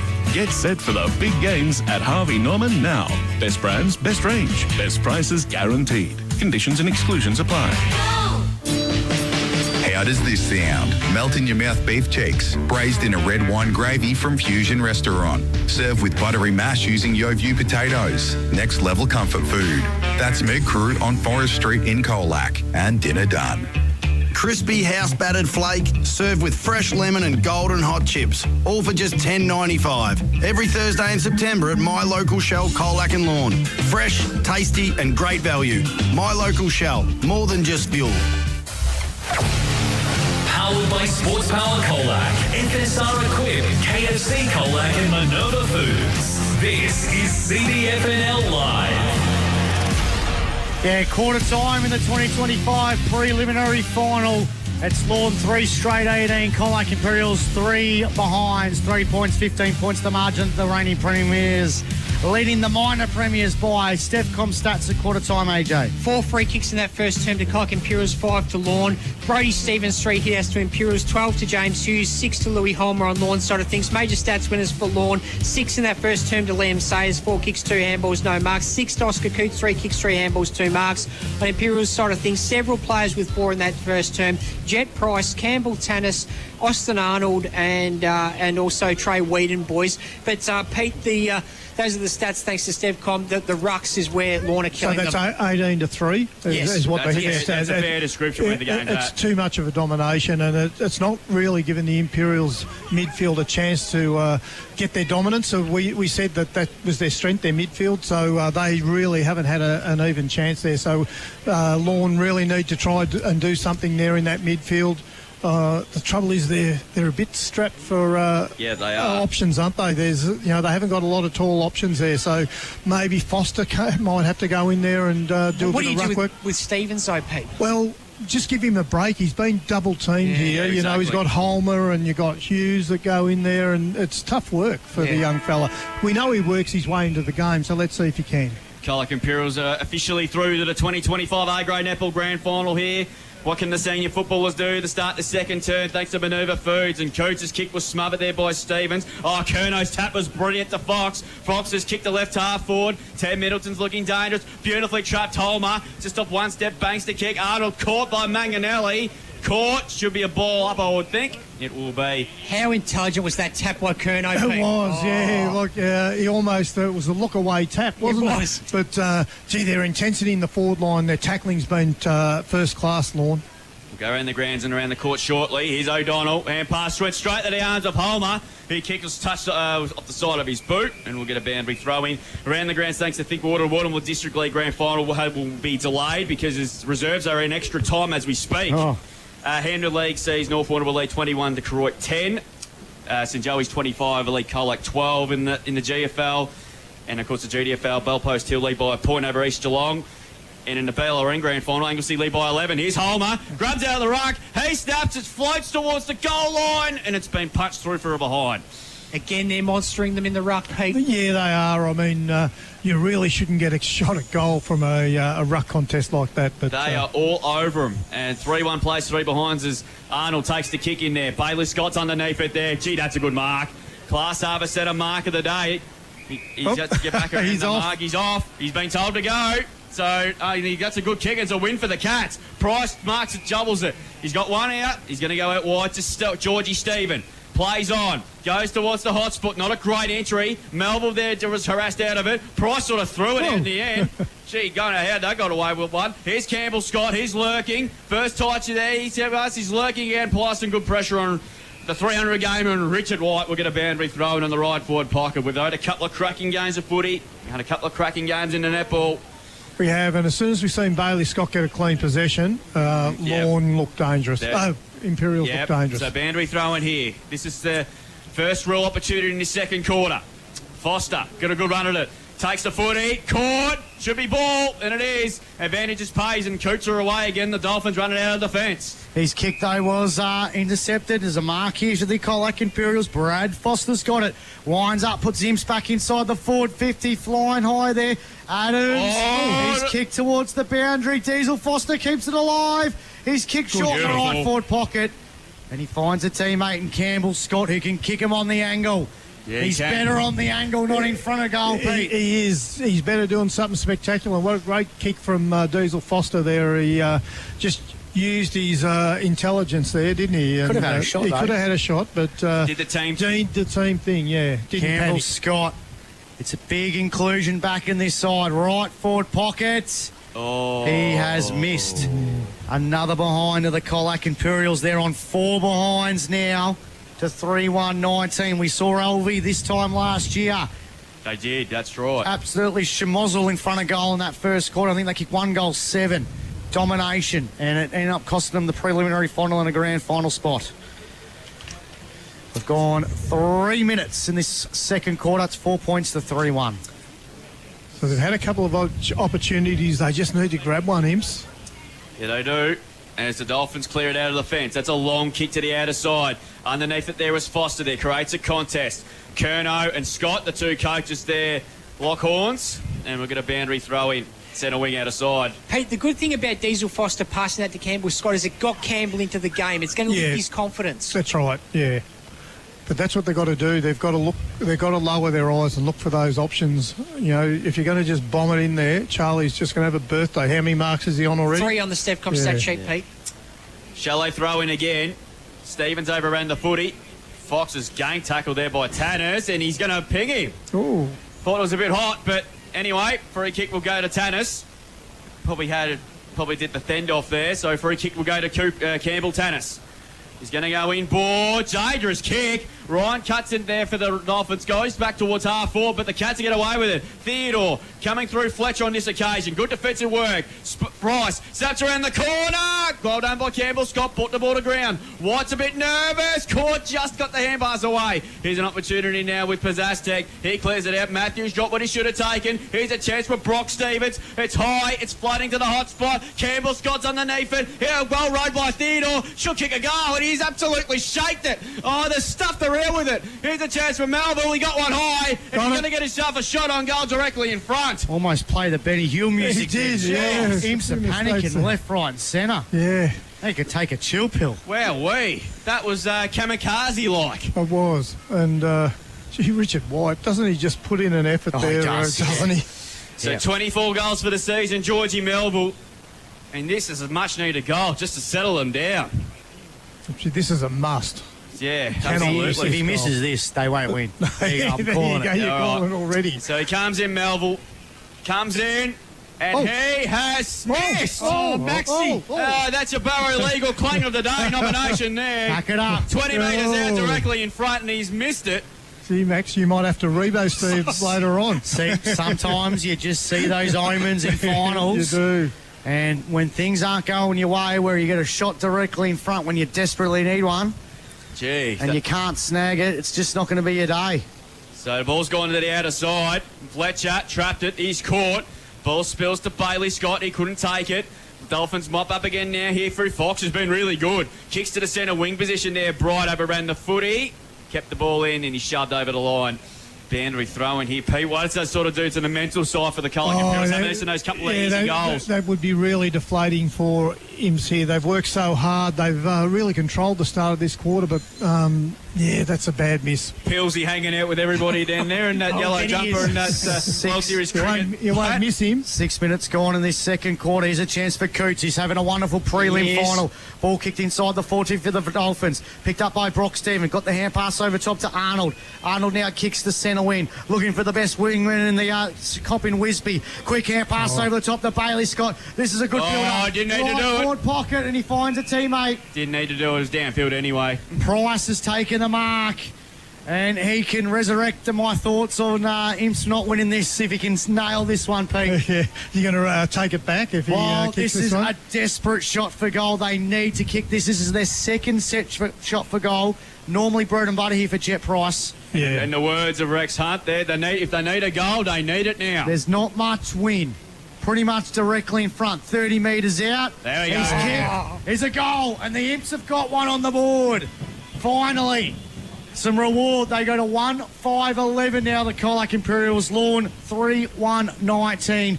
Greg Allen Farm Machinery scoreboard 7 minutes gone in this second quarter. All thanks Minerva Foods. And we all thank our CDFNL Live Finals broadcast thanks to Bridgestone Service Centre in Colac. So despite Lorne's dominance, the margin's only 8 points. So it's amazing. It's when those low-scoring games, you're always in the game. The price is right, Pete. Yeah, the price is right. That was a desperately needed goal for a bit of confidence. Another good pun there from the statsman AJ Good Brody. show back in the day. Coots, it was, with Larry Ebner hosting the course of the Logie goal winner. Here they go to Dolphins through Middleton. Caught, should be ball, no. Ball stays inside 50 there. Gee, I think the umpire must have been blindsided, Pete, sorry. Well, you don't guess through it. No guessing in umpiring. I think he was blindsided, so he missed it. So ball thrown up. Holmer wins the tap. Cunningham dispossessed yet again. Paddy Bright. Play a bit more around the midfield today. Yes, it's an interesting one, Pete. Oh, and didn't his attack on the ball area, he was so hard at it. Three opponents. Clever player. Yeah. Yeah. Ball thrown up. Holmer. Coming to meet it again was Middleton to Holmer. Pressured as he kicked. See, it's a hot contested game at the moment. It's no Beck Partons out there at the moment. Now we'll get another ball up here. A thrilling preliminary final with a grand final berth up for grabs with Elby looking on next week. Holmer brilliantly down, but really well by Will McKay. Good handball over the top to Brock Stevens. He started this quarter well. Kicks up towards the outer half-back flank. Glennon tried to keep the ball here and he ran out of room. We'll get another boundary throw in at left half-back. So the Imps defence has been outstanding so far early in this game. O'Shannessy, Brock Stevens, particularly O'Shannessy, Pete. Yeah. Austin Arnold as well. Yeah, Arnold's had a ripping prelim final so far. This will be next 10 minutes coming up for either side. Just going towards half-time, just get a little bit of momentum up. Holmer grabs it out of the ruck and he monsters it inside the forward 50 for Lorne. Big pack around this one. Spills out to Arnold. Hand passes to Scott. Gets around BT's boy. Got it to Whedon. Got it to Tannis. Tannis is having a good prelim final. So is this man Wisby. Wisby now still in this defensive half. He goes inbound and he finds a teammate though. Inbound. There's a chance now for Brock Stevens. He kicks. Wasn't great. Looking for Weed of McKay. He kicks off the ground. It's going to go to McCartan. McCartan's tackled there by Cass. Got the hand pass over top to Jesse Milton. And he's got to be pinned on the footy. No. Got the hand pass out. Good to see the umpires put the whistle in the back pockets today. Here's a chance there for Foster. Has to get around his opponent. Got the hand pass out to a teammate there in Scott. He's getting tackled. And it's going to be a free kick to Scott on the wing. I thought it was going to be holding the footy. Yeah, so did I. He got dumped after he got rid of it. So Scott is going to go inbound. Wasn't a great kick. Ted Middleton takes a good class over centre mark of the day in front of Jet Price. So Middleton at half back now for Lorne. It is 11 plays 19 in favour of the Dolphins. Imps with the only goal so far in this second quarter. Here's a chance now for Paddy Bright. He's having a good prelim final for the Dolphins. If they get it down there quick enough, Hughes is one out in the goal square with a bit of height down there too. Paddy Bright on the outer side wing. Kicks now to the forward flank looking for Jackson Bright, but it's gone out of bounds.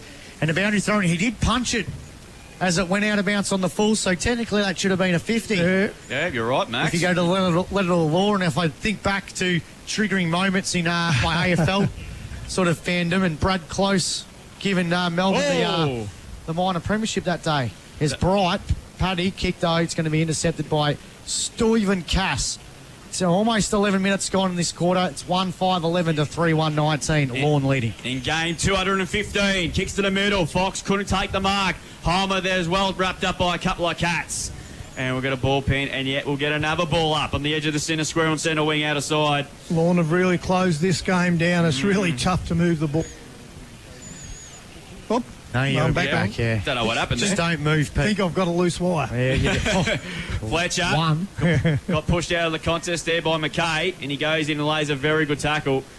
Ball pin will get a ball up here. You reckon Pete Elby will be actually enjoying this at the moment, given how... it's pretty physical out there at the moment, isn't it? So the boys will be pretty sore by the end of this if they keep it up. Ball thrown up again. Holman got in front again, but Stevens beat him to the punch. Melville just hacks the kick up towards centre half forward. A shocking bounce for everybody. McCartan like the sweeper. Good handball over the top to his coach, and Ed Curnow. Chipping ball was a beautiful pass and finds Tierney.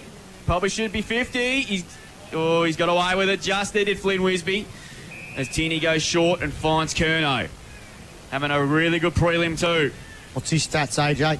Yeah, Ed Curnow, he's got 5 kicks, 2 handballs and one mark on the second stat sheet. Kick was tightly smothered on the move. Fox's pass, that should be delivered, I reckon. And the umpire said no. Why didn't he mark it? He's a deliberate I reckon every day of the week. It was touched off the boot, I think. Oh, is that what it was? Yeah, so... Could have just taken it. He had a lot of space in him. Yeah, there was no one within about 3 or 4 metres of him. He's like the only man on Mars, and he just went, whoosh, I'm throwing this ball off the planet. So boundary throw in centre wing. 12 and a half minutes about to tick gone. Homer got in front again, won the tap down. Curnow harassed on that occasion by Stephen. Comes out to Jesse Middleton. Just hacks the kick forward up towards left half forward. Looking for touch. We'll get another boundary throw in.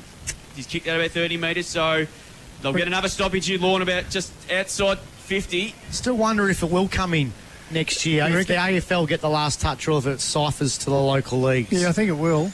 So boundary throw in here, 19 plays 11. All the goals have been kicked at the Nick Hay Cricket Club end of the ground so far in this game, which is no wind, which is a bit odd. Boundary throw in, Holmer just paddles it towards the boundary yet again. Cooch is lurking there. Got the hand pass just in the nick of time. McKay's had a good start. He put his head over the footy. Likewise, Foster. Tierney just hacks the kick towards the danger zone. Manganelli there was pushed out of it. Hughes is there. Just grabbed it. Took one on. Kick was well smothered by O'Donnell. Getting back there, Whedon. Likewise, Cunningham. He's set upon by Hughes. And we'll get another ball up. Jeepers. It's no easy ball to win in this prelim final. No, it's they cannot get an air ball down there to the height mismatch at all, can they, Lorne? 13 and a half gone, second quarter, City in here. There's a chance for Coots, trying to get out of that ruck. Stoppage is Harrison Taylor. He's tackled on the ground, 25 out. Actually a bit closer, 20 metres out from goal. Yeah, there's about 20 players surrounding the footy, so if you get the ball out, You're going to be straight down the throat of the Lorne defence. They've set up the wall. Hughes wins the tap out again. Curnow on ground level. Hand pass was smothered. And another ball up again. 20 metres out from goal. Stoppage central. It's exactly how it was like at the Western Oval about a month ago when these two top sides met. And today's a better day for it. Yeah, it was. It was a shocking day. There's a free kick, and it's going to go the way of Brodie Stevens against Hughes. Ruck Lotto. It was. It was You very... love that. I actually sort of thought it went to Hughes. Yeah, It was gonna so go to did I. Hughes. Oh, no, he's copped it up. Stevens, no, he hasn't. He's kicked it, went over the head as a chance for Fox. Chance for Cass. He's had a good prelim final. He's coughed it up now as a chance for Fletcher. Winds up, puts Lorne back into attack.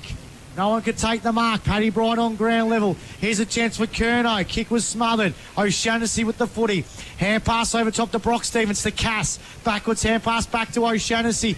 He kicks the imps out of defensive 50 there. Rolling ball towards the boundary line. Fletcher picks it up for Lorne. His kick wasn't great. Here's a chance again now for the two side. O'Shannessy there, but no, it's a free kick to O'Brien Henderson, in fact. So Brian Henderson goes backwards slightly and finds Prezaztek on the edge of the centre square. He's going to wind up, put the ball to centre half forward, and he finds a teammate now. There's a chance now for Curnow. He puts it back inside the forward 50. Number of pack around this stoppage here. Here's a chance for Turney. Can he pick it up in the pocket? He can. Gives the hand pass over the top now to Middleton. Ted.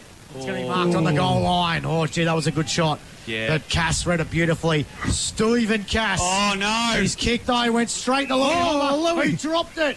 He dropped the mark, umpire. Paid the mark. Oh, you went early with the whistle there. Yeah, a bit of premature adjudication. Yes, he could have just paid ball up, but Louis Holmer, he's going to go back and kick or have a shot for goal. He's just outside the 50. The old Louis Holmer legs would nail this. I reckon he'll kick this.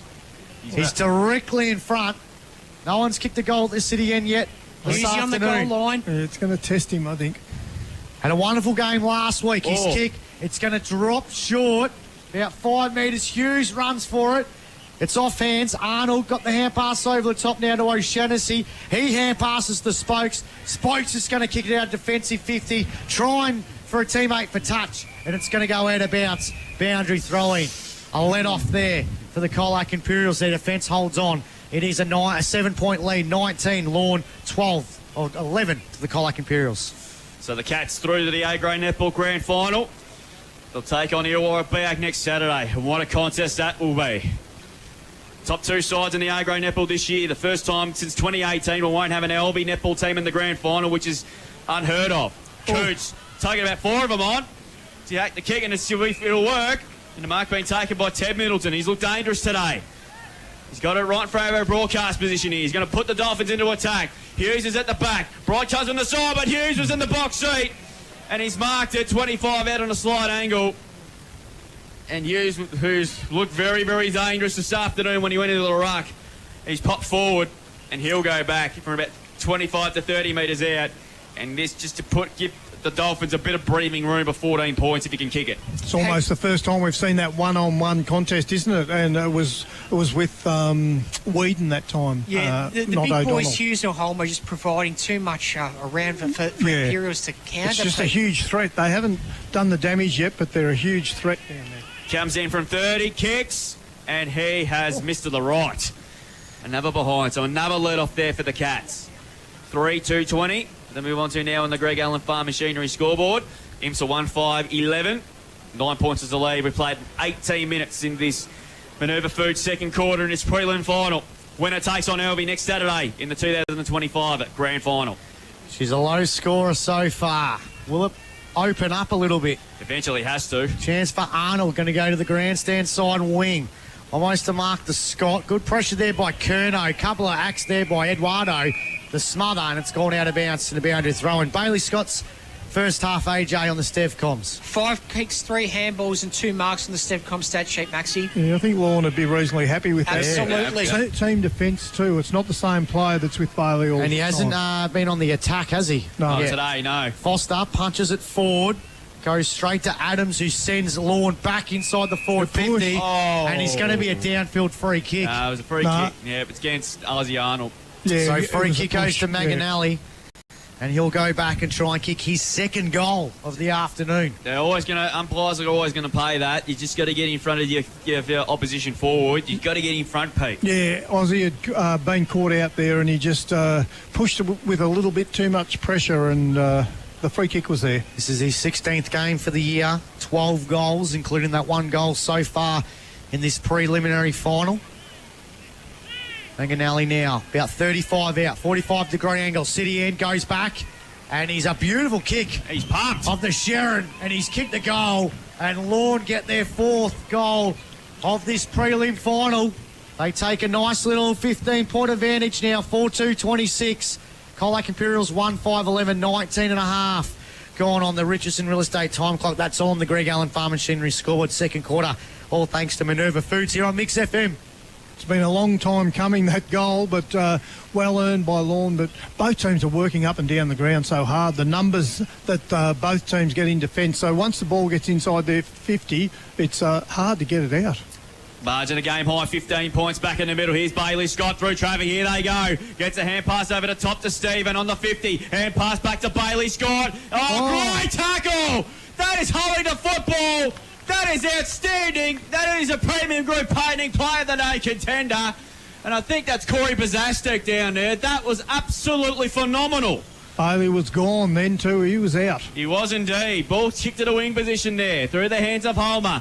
Bright, that's Patrick. Good handball to Sayers. Back to Fletcher through traffic. And he goes long up towards half forward. Ted Middleton in front there. Overread the footy that time was Cunningham. Danger lines lurking again. Manganelli's also looking dangerous. Ball not coming out at all. Bright over the top. And ball's gone out. Here's a chance for Ted Middleton. Great tackle, O'Shannessy. Boundary throw, but what a tackle there by Corey Bazastek. Oh, that's play of the day, isn't it, Drew? That's one of the plays of the year. It is, 100%. There you go, Amy. That is the play of the day. Has to be. That was phenomenal because he would have kicked that goal too. Yeah, so. Another half a step and he was clear shot at goal. Ball thrown in. Sorry, Max. As Hughes gets a hand pass at it. Danger here again. So a dangerous position. Jesse Middleton skirts out to Paddy Bright. He snaps and it's off target. And I think it's just snuck in for a behind. Gee, that's a let off there. 4-3.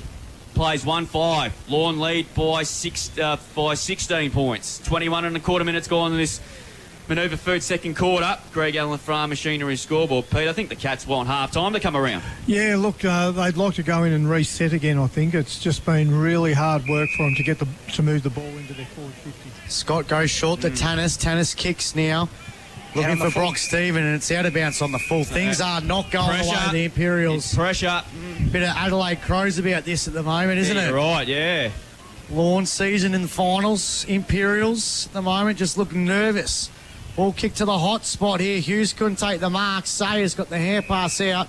Throw. And it's been pinned for throw. Bailey Scott's off to the races, but they want the advantage, and they were on because George Stevens had the whole wing. The outer side win to himself. It's just frustration at the moment there. Everything you're trying to get to plan and nothing's just working for him. Nothing at all. So, free kick in the back 50 for the Jeremy Spokes now. He's again trying his heart out. From the Imperials, he's going to go to Campbell Scott, being quiet. So far, just the one behind, but he's got it in the back 50. Second disposal on the step comes stat sheet. Campbell now kicks the centre win. Wasn't a great kick. It's going to be marked by Paddy Bright. He's having a pretty good prelim final. Yeah, he is. But for the Impstate, no one's presenting at the footy. Lorne's playing into their favours. Bangs Lorne back inside the forward 50. Left forward pocket, Husey. Here's a chance here for Teddy Middleton. Teddy Middleton! Right! O'Shannessy knocks it through for a behind. I reckon that would have been goal of the year if he pulled that did a through. Shane Warne leg break in mid-air. It did. It just kept coming around. It's like Stuart McGill and Shane Warne just gone kabusha. So 4-4 plays 1-5, 17 points to the margin. Oh, then Pete Mulheron's about to snap again. As Bailey Scott kicked it straight down the throat of Charlie McCartan. It's gone to centre half forward there. Manganelli laid a very good tackle, and we'll get a ball up here. They can't do a thing right at the moment, the Cats, but full credit to Lorne. They've come in here with a plan, and they've executed it perfectly so far. Well, the one thing they're doing right is they're defending grimly. Holmer to the hot spot. Hughes got in front. Off his shoulder. Matthews through his fingertips. Harrison Taylor ducked the knees. That should be holding the footy. He's gone. He did take him on. And The Cats have got a free kick here. They cannot afford, I should say, to concede the next goal before half-time. Particularly only one goal kick for the half. As Whedon goes short to Wisby. Goes wide to Campbell Scott. Couple of touches in a minute. Gives it by hand to Wisby. Hand pass to Mick Foster. Back by hand to Wisby. Good handle inside the Theodore. This is promising. To Foster. Kicks it towards the forward pocket. Scott, no. Bailey's lurking. Gets around one. Caught with the ball again. No. Ball spills out to Foster. He has a snap. It's a goal. Oh, he's got it. Dave Tubby has kicked at Jared Foster. That is an unbelievable goal. Goal at A contender, and the Cats get a much-needed one before half-time. A West Vic Sheds and Garages goal of the day. I thought that went out of bounds, but Jared Foster kicked one similar to what Harry Carmody did a couple of years ago. Yeah, no, that was a fantastic goal from Jared Scott, and he's the type of player that Imperials need to stand up now, someone to give him a bit of presence down forward. So that was a great bit of play, but the passage of play for one of the few times you've seen Imps been able to move the ball. So it looks much better on the scoreboard now if you're a Colac Imperial player, coach or supporter. 2-5-17, Lorne 4-4-28. We've played nearly 25 minutes. It's amazing. It's only 9 points the margin. No. Oh, he's gone down. Hughes grabs it out of the ruck, sends it inside the forward 50 now. Here's a chance. Brock Stephen. Manganelli's got the footy. He's tackled. Ball up about 30 metres out from the Dolphins' goal. Gee, that was a good goal. Yeah, it was a ripper. And that was a good build-up. They just flicked the ball around by hand, done it his long bombing stuff. 25 gone. Stevens grabs it out of the ruck and he just sends the ball down the guts of the centre reserve for the Colac Imperials. It was Adams and Price. Adams got the fist on it. Fletcher's there. Darcy Theodore's there. Ryan's there. It's a tackle on. And there's your half-time siren. So it's only 9 points. They seem a fair distance away in terms of this prelim, but it's only 9 points. Lorne, the reigning premiers, one spot or 1 foot into the grand final at the moment. It's 4-4-28 to 2-5-17. Another low-scoring classic between these two sides. We'll take a break. Stevcom stats, think what around the grounds, half-time report. So all stay tuned here on Mix FM because it's going to be up a Yulty to finish it off. Here, so stay tuned. On Mix FM, this is CDFNL Live. In the Cambridge... Happy to play. Keeping's off for the moment. Now they pull the trigger. A good run at this time is far. And guess who? Charlie McCartan. Come on down. Takes a click. Running back there with White. He had his eye over it. Did well. Here's a chance for the Bombers. Ramos. Is this the goal that the Bombers are looking for? It is. Yes, it is. We get a goal in the second half. And the Bombers just keep the door ajar. Dolphins are going to reload. Back inside 50 to the hot spot. Dolphins need to help out. Hughes is there. Good park, good mark. Stonehouse. Jeez, he's had a Wheels is there as well. Middleton, great tackle. Should have been holding the footy. Umpire said no. Ball spilled out, and umpire. Is it a goal? Everybody stopped. It's a goal to Hughes, I think. It is. Goal that A contender. And in real estate time clock. Boundary throwing there. Grabs it out of the ruck. Has a flying kick. Oh, you're going to bounce through it. It's done a Shane Warne leg break. Leg Dare kicks the first goal. Five throws it back. King Dare punches it towards the goal. Liam Boulder grabs it this way, that way. Here's the Barrow. Barrow dribbles it for a goal. All right. Barrow's kicked a goal with an A contender, and guess what? That's. He's going to go long. Perfect conditions for football here. Bit of holding on. But guess who? Gee. Lincoln Dare's taking a ripper. Took a really good mark. No, it's a free kick. I didn't say what for. So Bailey Scott's got the footy. Here he is again. He runs the 40, goes for goal, and goes bang! God, how good is he? Here we go. So he's going to launch it to centre half forward, and that's where he does. That's a big kick. Spence, big mark. Class Harbour centre mark. For the Swans, up the guts. He's kicked it. He's gone long, linked there. Again! 5 yards, comes that put the fire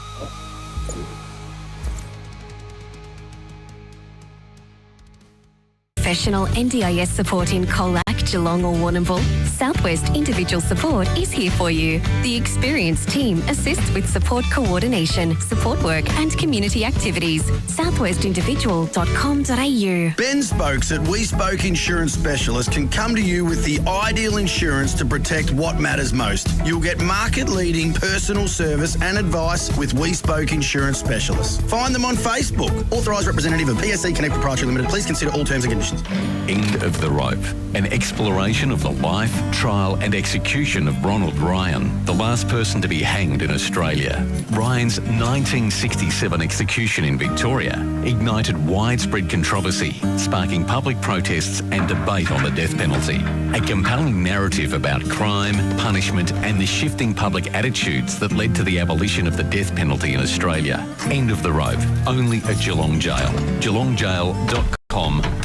Go Harvey Norman, your destination for outdoor living. New season outdoor furniture and barbecue range in store now. The latest trends in timber, stone, aluminium, rope and wicker, lounges, dining and more. Find the perfect solution to complete your alfresco area. A versatile collection for the ultimate in choice. Barbecues from all the big brands. Beefeater, Everdure, Gasmate, Ninja and more, including smokers for slow cooking, charcoal grills, plus outdoor kitchens and fully customisable solutions. So much more to explore at Harvey Norman now, your destination for outdoor living.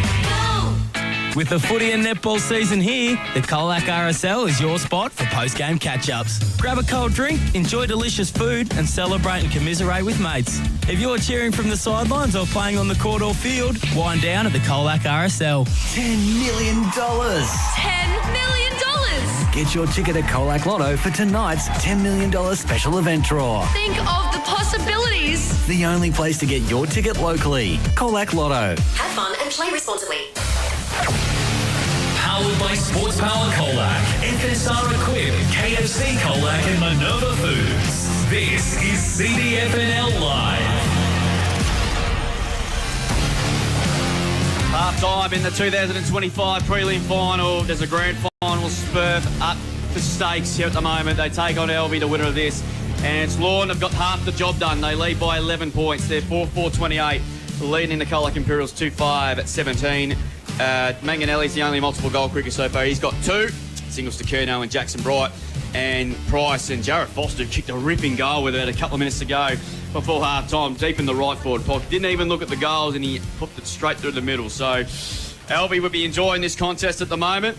And the good news is for the Colac Imperials, though, they advanced to the first grand final in the A-grade netball for quite some time. I reckon it's nearly been a decade, 60. They absolutely walloped Elby 37 in what was a comprehensive. Eliza Carr was outstanding. And Kiara Foster was also named best on court. So it'll be Cats and the Bombers in the grand final next week there as well. We'll go around the ground shortly. Stepcom stats, AJ. Yeah, looking at the stat sheet, boys, Colac Imperials 11 free kicks for that first half, 9 to Lorne, 7 hit-outs to Brody Stevens on Imperials side of things, 1 all set to Jared Foster. On Lorne side of things, 14 to James Hughes, 15 to Louis Holmer to half-time. Major stats winners on Imperials side of things, 11 to half-time for Bailey Scott, 7 kicks, 4 handballs and 3 marks. 9 in that first half to Jet Price, 7 kicks, 2 handballs and 3 marks. 9 also to Austin Arnold, 7 kicks, 2 handballs and a couple of marks. On Lorne's side of things, 11 in that first half to Oscar Coots, 7 kicks, 4 handballs, 2 marks. Been very impressive here in preliminary final day. Ted Middleton's got 10 to half-time, 7 kicks, 3 handballs and a couple of marks. One on 9, Ed Curnow, 7 kicks, 2 handballs and 2 marks for all you Carlton fans. So those leading stats winners to half-time, thanks to Stevcom, boys. Thank you, AJ. Quick update from the West Oval half-time. Just started the third quarter there. Good game of footy, actually, between St Joey's and the Colac Tigers. It's 6-point lead to Joey's. They're 6-1-37 leading Colac Tigers 5-1-31. Koroit 7-7-49. They lead by 21 points at half-time against North Woodville 4-4-28. And the Woodville District League has a grand final. It hasn't started yet because the reserves went to overtime, and I think Russell's Creek got the job done there. Lucky they got lights, Drew. Yeah, they might do. Be a late finish. Yeah. I think some of the celebrations for the winner might have to start to probably 6:30 the way they're going, unless it goes into overtime. As I just mentioned, and the BFL grand final, Anglesey with their noses in front, and East Geelong lead the BFL prelim final as well. And of course in the grand final, Anglesey with a couple of goal lead on Geelong Amateur. No, I don't think anyone in the BFL has won the flag from 5th spot, so a bit of history unfolding there at the moment. Pete, well, we're just discussing during the break, if you're at a Colac Imperials, you'd absolutely take being 11 points down at half time. Yeah, look, it's their defence that's kept them in the game. Their defence has been outstanding, and Peter Hickey's just walked in with the tray too. So I was surprised he didn't take some. Yeah, their defence has been outstanding. O'Donnell, O'Shannessy, Arnold. Phenomenal. Oh, you've gone again. Yeah, Arnold. I'll come back. Yeah. Arnold as well. Yeah, the defence. As you mentioned, Pete, they've really stood up. They've really been against it, haven't they? Yeah. So Imperials' problems start at that centre bounce. They just need to break even in those ruck contests and give their midfielders a chance. But the way the game's been run, Lorne's ruck, controlling the ruck, gives their midfield more than a 50-50 chance, and the game has been played majority in Lorne's forward 50, and you feel like Imps just can't hang on forever. But then when they get out in the open, the couple of passages of play when Bailey's got free and they've been able to move the ball outside the contest, they've really looked like they're going to score, haven't they? So, in general play, they look decent going forward. Yeah. That last passage of play that resulted in the Jared Foster goal, that was the best passage of play they've had in the entire final series. Yeah, that's right. They didn't have to bomb it long inside 50 looking for an opposition defender. They just tip the ball around with handball, and they get a goal out of it. And Lorne have rotated team defence on Bailey. It's not so much limiting his possessions, it's making sure he's under pressure every time he gets the ball, which they've been able to do. But that's when Imperials look, they're dangerous. If you give Bailey Scott half a yard, he'll chop you up. And so, Pete, we've got some clarity regarding Shortgate. Apparently, Lorne was supposed to be in all black today, the black shorts as well. So there's been some miscommunication, and I'm not sure where, but apparently Lorne was supposed to be in the black shorts today. Okay. Well, I suppose Peter Hickey will be handing out the fines during the week. There could be some big fines coming. Yeah. Hope not. Not ideal, that's for sure. But who do you want to lift in the second half here for the Colac Imperials? If you're Colac Imperials, you've got to look to Brodie Stevens, whether Foster goes in and gives him a hand in the ruck, but they really need to at least break even in those ruck contests. That's where you need to be. I don't think the Lorne forwards haven't been great in so far for the number of opportunities they've got. So for Lorne, they need to lift in the forward line. I think Imp's entries, they just haven't had enough of them, but their entries inside forward 50 have been reasonable. They've kicked that chaos ball in there. So Charlie, he got 3 marks in the first quarter. He probably just the one in the second. One in the second. That's a win. So they're not bombing it inside 50 and just being intercepted. So that's not the issue for them. It's getting it in there enough to give those forwards an opportunity, and that's where they need to lift. They just need more ball inside their forward 50. Yeah, we're going to be in for a very interesting next hour ahead for both these sides. Who's going to go on to become the last two, along with Elvie, in the Senior Football Grand Final next week? The loser will start preparing for Mad Monday in 2026, all of the above there too. So it's going to be a very interesting one, that's for sure. We'll take a break here on CDFNL Live, back with a big Sports Power Colac third term. Elvie be waiting the winner in the A-grade netball was the Colac Imperials easily over the Swans by 23 goals. So a 37-goal turnaround from the one in the qualifying final a fortnight ago. But what's going to happen here? The Imps have defeated them twice this year. But to make the grand final, they need to come from 11 points behind. Second half, we'll be back with that after the break from the Central Reserve in front of his big crowd here under blue skies. On Mix FM, this is CDFNL Live. Upgrade your property with West Vic Garage Doors, your trusted roller door experts. Say goodbye to outdated squeaky doors and hello to style and security. Did you know if you have a pre-existing garage door, you can have it serviced every 12 months to maintain your warranty? Get in touch with the team at West Vic Sheds to make an appointment. West Vic Garage Doors, based at West Vic Sheds and Garages, Princes Highway, Colac West. Check them out on Facebook today. Bobcat. That's a name worth roaring about. And the biggest roar is coming from FSR Equip, the authorised Bobcat dealer for Southwest Victoria and specialist for Bobcat telehandlers. From construction to agriculture, Bobcat telehandlers offer unmatched versatility and strength with superior reach and lifting capacity. Bobcat telehandlers are built tough to handle any challenge. Follow the sound of the roar and get to FSR Equip. Hugh Murray Drive, Colac East. Bobcat, one tough animal. A hard-working tractor on the land makes all the difference. Get one that delivers serious value too. Check out the Deutz-Fahr 4E GS series of tractors from 76 to 102 horsepower. Only at Swain & McCabe Colac. Right now, when you buy a Deutz-Fahr 4E GS tractor, you'll get a free stall loader and bucket, valued at nearly $7,000. Only available until September 30 or while stocks last. Don't miss out. Visit Swain & McCabe Colac today. Sports Power Colac are proud supporters of local footy and netball. Good luck to the CDFNL clubs and the Colac Tigers on the road to premiership glory. If you need to restock the kit, see the team at Sports Power Colac, your local finals experts. Looking for professional NDIS support in Colac, Geelong or Warrnambool? Southwest Individual Support is here for you. The experienced team assists with support coordination, support work and community activities. southwestindividual.com.au. Ben Spokes at We Spoke Insurance Specialist can come to you with the ideal insurance to protect what matters most. You'll get market-leading personal service and advice with We Spoke Insurance Specialists. Find them on Facebook. Authorised representative of PSC Connect Proprietary Limited. Please consider all terms and conditions. Best deals for a fresh, clean home now at Harvey Norman. Experience the latest in air purifying technology with the Philips Pure Protect 4200i. Now $497. Save over $100. Clean up and save $150 on LG Cord Zero A9 Ace Stick Vac, now $248. Save $100 on Roborock Q Revo Edge C, now under $1,500. And pre-order the new EcoVax D-Bot T80 Pro Omni Robotic Vacuum and Mop at Harvey Norman.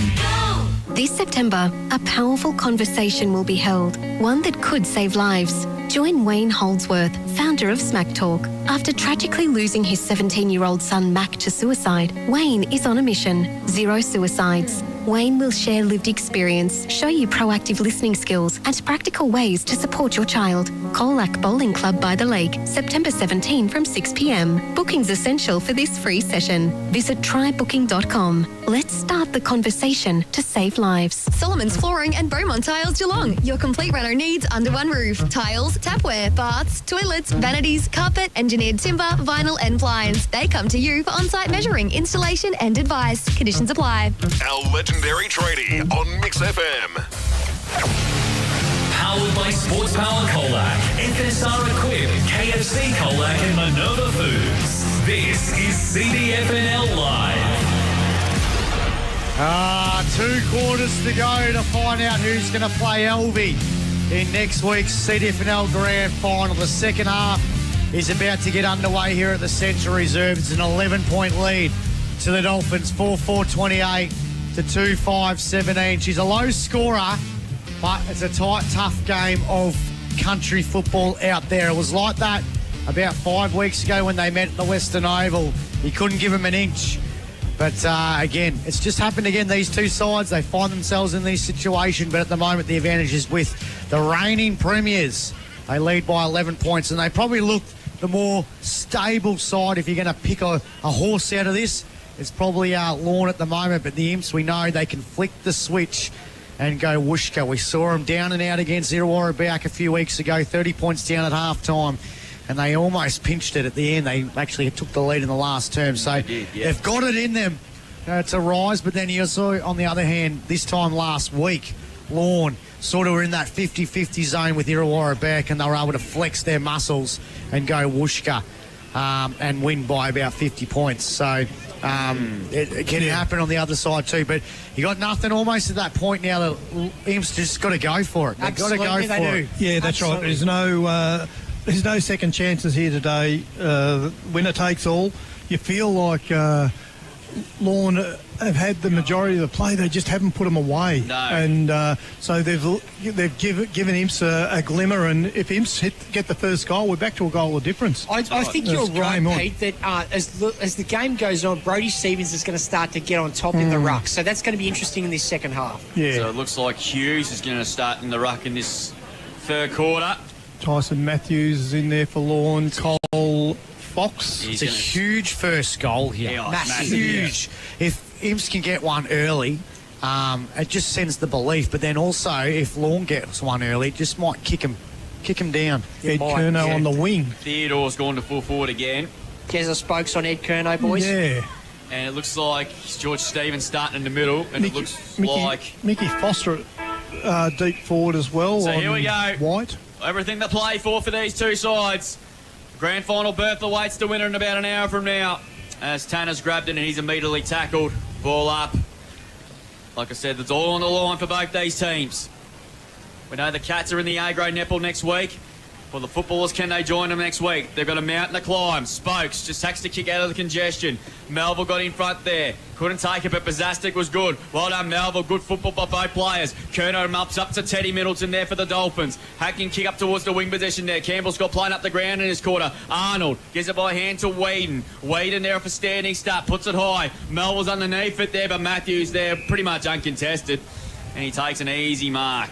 I once shook Tyson Matthews' arm and I had to have an arm reconstruction. So he's got it now. He's a tough little player. He is indeed. He's a unit. He's a man. Gone long. Kick up towards half forward. Hughes got 2 to beat there. Ball spills to the back. Tackled by Cunningham was a good one. Hughes flicks at the hand pass. Bright. That's Paddy. Happy to take it over by Whedon. We'll get a boundary throw in there right in front of a really good crowd in this afternoon. Good atmosphere. No, that's going to be big for grand final day. Next week, next Saturday, the one day it's September. It's going to be a strong coastal presence next Saturday, both on the football and the netball court. Mick Foster. Gee, bash crash they go, Stephen and Matthews. Stephen's like a raging bull over the top. It's like two brick walls hitting each other there. Yeah, I know. The battle of the brick walls, mate. It is. And we're going to boundary throw in there. Timmy Whitehead's going to come in and sort it all out. So the weather, definitely the rain is gone. And it's Craig Kerr doing the boundary throw. Oh, no, here we go. That was a ripper. Hughes won the tap, but here we go. Here's Bailey Scott. Gives a by hand there to Price. It was a shocking handball, really. Scott buys them up, got one high. And this is what the Cats can do in the counter-attack here. He's 2.5 kicks from goal. McCartan back in the hole in defence for the Dolphins.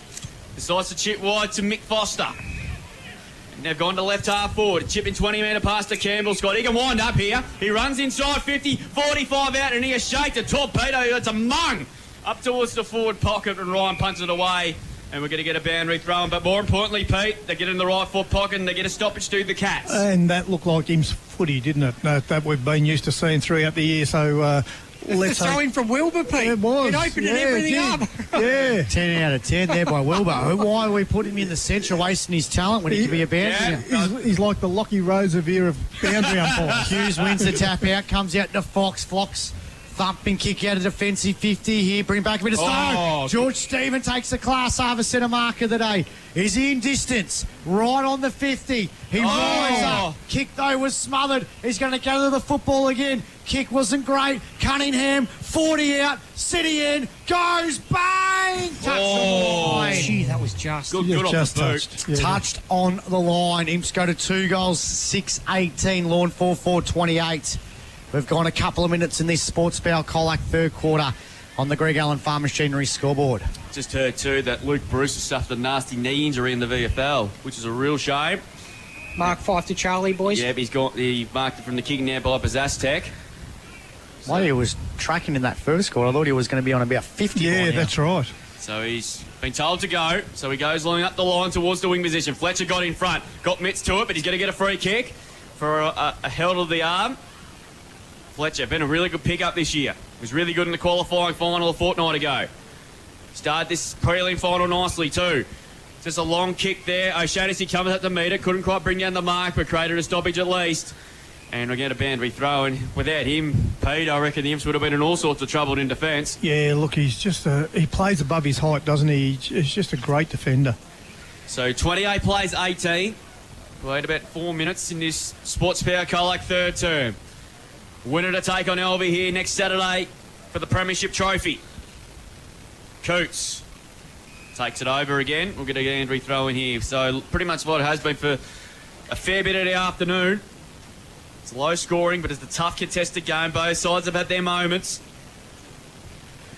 It's a boundary throw to take place with Hughes and Stevens doing the ruck work.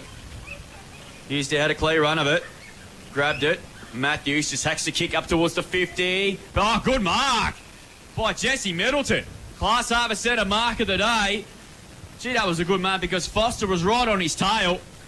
And Jesse Middleton has kicked a couple of really crucial goals in this final series. I reckon he kicked one from out here last week, didn't he? At half time, Yeah. Pete, you're right. So he has to kick this from about 48. Conditions a bit better today than last week too, so he's a real chance from here. I said, he's been told to play and he rides up from 45. Geez, he got close to the man on the mark. It's going to right to the goal line. O'Shaughnessy punches it away. Coming through to meet it there. Oh, crunch! Good tackle there. Cunningham gets it away. Bailey Scott should clear it now. Picks up the football through traffic. Good handball. And they're running out through Cunningham, who has a bounce. Yeah, Richie's boy has a cheeky bounce. Is there going to be a centering kick? Sparks! Class over centre marker day. Gets it to Wisby. Wibsy runs to the 50. It's a shank of a kick. Here's a chance for Price. He trips over his own 40. Here's a chance now again for Tex Glennon. He's tackled, ball up. I was going to say another word, but they stuffed it up there. Pete, they're getting in footy. They're getting in footy. Wouldn't you just have a shot there by Wisby? Yeah. If it was a round... Diesel's going to do the ruck work. Diesel, Williams, going to say Foster up against Curnow in the ruck then. It was. But if that was round 14, Wisby would have had to bounce around and kick the goal. That's right. Because it's a prelim and they're in a little bit of spot of bother. The doubts get in your mind. It does. Just go back and have a shot, but Bailey good play. Scott's going to do the ruck work. Oh, he can do it all. Scott up against Hughes. Hughes wins the tap out.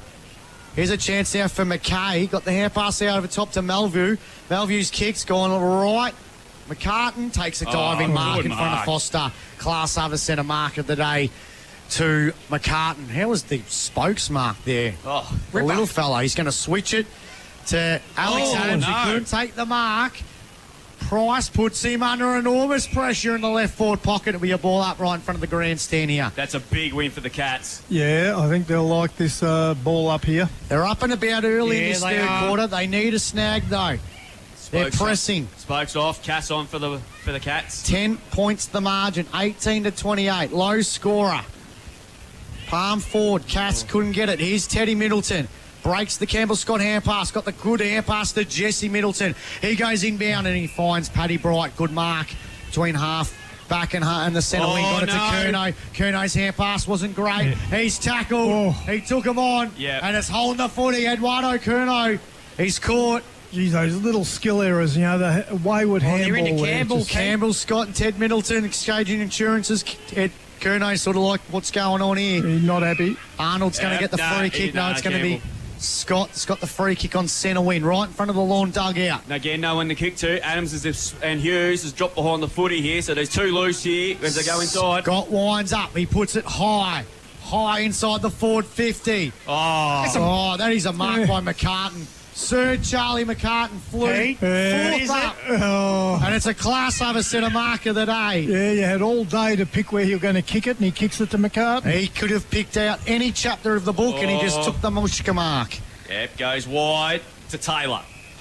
So the Dolphins sort of hanging on at the moment, aren't they? That's a good ball inside to the 300 Club Gamer and Richie White. 10 passes to Adams. Adams snapping ball, should say, is okay. O'Brien Henderson, nice little party trick. And he just taking the kick up towards centre wing. Well done. Finds Teddy Middleton's been good today. Trouble looming. Goes inside 50. Jack O'Brien's underneath it. Right, the Coots couldn't do so. Arnold did well. He's caught. Ball up. Gee. Think quarter around the grounds. Joey's lead by 2 points in the third quarter against the Colac Tigers in the GFL. Winner goes to the granny. But the game's really starting to open up here. Yeah, both sides need to go, really. Holmer grabs it. He snaps, and it's not going to make the distance. And O'Donnell marks it deep in defence. So Paddy Bright's been told to come back. So O'Donnell last line of defence here. What can he do with the ball in hand this time? And he's going to kick it wide. It's going to be okay. Wisby, good defensive work by Sade. No, not according to the umpire. Advantage should be paid. It is to Cass. He has a bounce. He wants to run his full measure. Kicks towards centre half forward. That's a shocking kick. And Pazastek marks it and he plays on. It's sort of like a pinball machine at the moment. It's going everywhere at the moment. Mark, good kick. Mark taken by Middleton again. Might be too far out, Jesse. He's 55 out. He's a big kick though. Yeah, he's right on his distance here, I reckon. He's thinking about it. So, like I said, he's kicked a couple of ripping goals in his final series so far. Men on the mark's about 47. And he has kicked 11 goals this year, closing on 50 games. Decides to pass it. Gee, that was smart. Bright there, was he interfered with? Oh, yeah, he was. Free kick will go to Paddy Bright. He's had a terrific prelim final. 5 kicks, 4 handballs, 4 marks, Defcom stat sheet. But he's looked dangerous at times this afternoon, and this is a big, big kick. He's almost directly in front. And this is well within his distance here. So for Imp's domination to start this quarter with no reward. And now, like I said, and they've got a shot for goal coming up here. As I mentioned, Paddy Bright has kicked 22 goals this year. From 35, kick on the way. It's going to fall short about 5 metres. Kerno roved it. Good smother off the boot. And it's gone through for a point. So that takes him on to 4-5-29. It's a 2-6-18, the Colac Imperials, Greg Allen Farm Machinery scoreboard. Oh, Bailey's off. Yeah, he's off to the races, 11 points like it was at half-time. Wisby couldn't take the mark, but he gathers the footy. Hand pass wasn't great. Cunningham's there, so's Middleton, got it over the top to Fox. Fox now kicks looking for Holmer, couldn't take the mark. Here's a chance now again for Brock Stevens. Backwards hand pass over the top to Arnold, got it over the top back to Brock Stevens. Stevens' kick was smothered by Turney, but he gathers the footy again, Brock. He kicks now to centre half forward over the head for Aztec, takes a good mark. George Stevens was by himself by 50 metres. They're just panicking, as I said. If it was round 14, they'd nail those kicks. Pressure on now in the prelim final. Lorne at the moment has got the measure. They lead by 11. Here's Arnold trying to gather the football. Good tackle there by Paddy Wright, and it's in the right forward flank. In general play, the Imps have actually got the better of Lorne. Yeah, they have this quarter. But their backline through McCartan and Adams and Zastek and O'Brien Henderson, they have been phenomenal to start this third quarter. Thrown back up. Holmer wins the tap out. Here's Stevens just lurking. Here's a chance now for Harrison Taylor. Kicks it out of bounds on the full, I think. Yep. You had Cullen Spence in that forward line, though, and I think it's a different issue. And that's just a play that they're missing. They'll get him back next year. He's overseas playing the old cricket. Not sure why, but there you go. But I'll tell you what, he'd be someone they'd love to have right now. Sure. He goes in short, finds Whedon. Whedon takes the mark right up against the boundary, right in front of the Youth Club Centre here at the Central. So Whedon now going to go centre wing position here. Stevens flew high, couldn't take the mark. McCartan got the hand pass out to Holmer. Holmer got the hand pass over top to Taylor, got it to Fox, but he's tackled, gets out of the tackle, hand passes to Paddy Bright. Here's a chance for Scott Bailey. This way, that way, he's going to try and centre the kick and start something up. Melview, McCartan! Free kick. There's a free kick, and it's going to go to Lorne anyway. It's going to go to Lorne anyway, and it's going to be a free kick to Sean Smart. But McCartan, gee, that was a mark. That would have been 8 on the Stepcom stat sheet. They just keep kicking it to him. Yeah, they what do. Lorne are doing, what Colac Imperials are doing, has allowed Lorne's strengths to be on top in this game. They are just flooding the back line in defence with the Imps have the footy, and they just don't claim possession. 11 minutes gone. Sports Power Colac third quarter. 11 points the margin. That's what it was at half-time. It's just been a point each in this second half. Well done. Stevens knocks it out of bounds. It's a real grind at the moment. You feel the Imps are dominating them without scoring. Lorne are hanging on, but you just feel if the Dolphins kick a goal, it just might break them. Yeah, well, that's the thing. When the game opens up, it also gives Lorne a chance of scoring because the numbers aren't back behind the ball. Holmer from the stoppage won the tap. Cooch trying to take everybody on, but couldn't do so. Ball spills to the centre of the ground. Brock Stevens, I like this game. Caught without the footy. Yep, free kick to the Imperials. Just probably what they needed, really, when you look at it. They need a ground ball, Pete. They don't want a big dump kick. No, that's right. He's giving it the wrong bloke, so probably got away with one there, I think. There was a bit of confusion. So Brock Stevens got the footy. Goes short to Theodore. So next goal, so important in this prelim. Good kick, Stephen there. Green got in front and took a strong mark, 50 metres out. What can the Cats do here? He plays on, he says the kick to Cass. Marks at 48 metres. Better on the run. True. But no one, so he's weighed up his options. We've got McCartan back there, you got Adams back there, and he's going to go back and have a ping. And Cole Fox tried to poke that. He's going to go short, but he's going to come back. I'm not sure what Cole Fox was doing there because he did give him 3 metres. Yep. And now he wants it back, and the umpire's saying, well, you stood there. So I'm not sure what he was up to. Just have a shot now, wouldn't you? Stephen Cass. This is a big kick, this one. He's kicked 5 goals for the in game, 215 at senior level. From right on 50, he has thumped it. It's going, it's there! That is a big goal in the context of this preliminary final. It's a goal of the day contender. A Westvic Sheds and Garages goal of the day. Gee, what a time to kick the first goal of the afternoon and the first goal of the second half. That was a magnificent kick off the boot. And the Cats are back within the kick, the closest they've been for a while. They're 3-6-24 on the Greg Allen Farm Machinery scoreboard. Lorne, 4-5-29. That's on the Greg Allen Farm Machinery scoreboard, as I said, Pete. That is a big, big goal, and that was a ripper. That's the goal the game needed. It's opened it right back up again now, so we've only got a 5-point ball game. So he was going to run the whole field and high-five everyone then, wasn't he? He went all the way to the back line and realised he was meant to be in the forward line. Hey, I was a bit concerned. They went the dump kick, but it worked that time. George Stevens took a terrific mark and he got things going. Well, it was a mismatch. George Stevens and Turney. Stephen Cass's kick, he could not have hit it any sweeter. Absolutely. So we're in the middle, second stoppage. Holmer is there, Kerno's there, Stephen.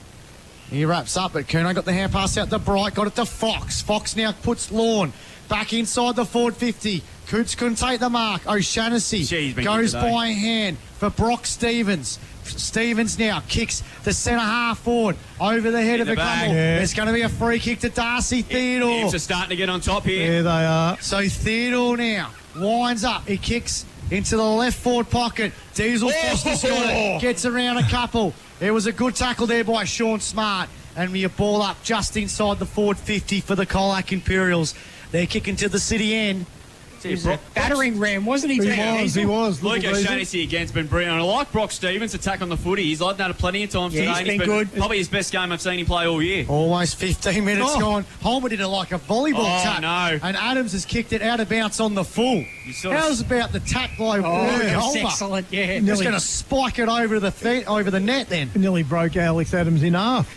So it was Campbell Scott on centre wing. Takes a bounce. That's to get around Jackson Bright.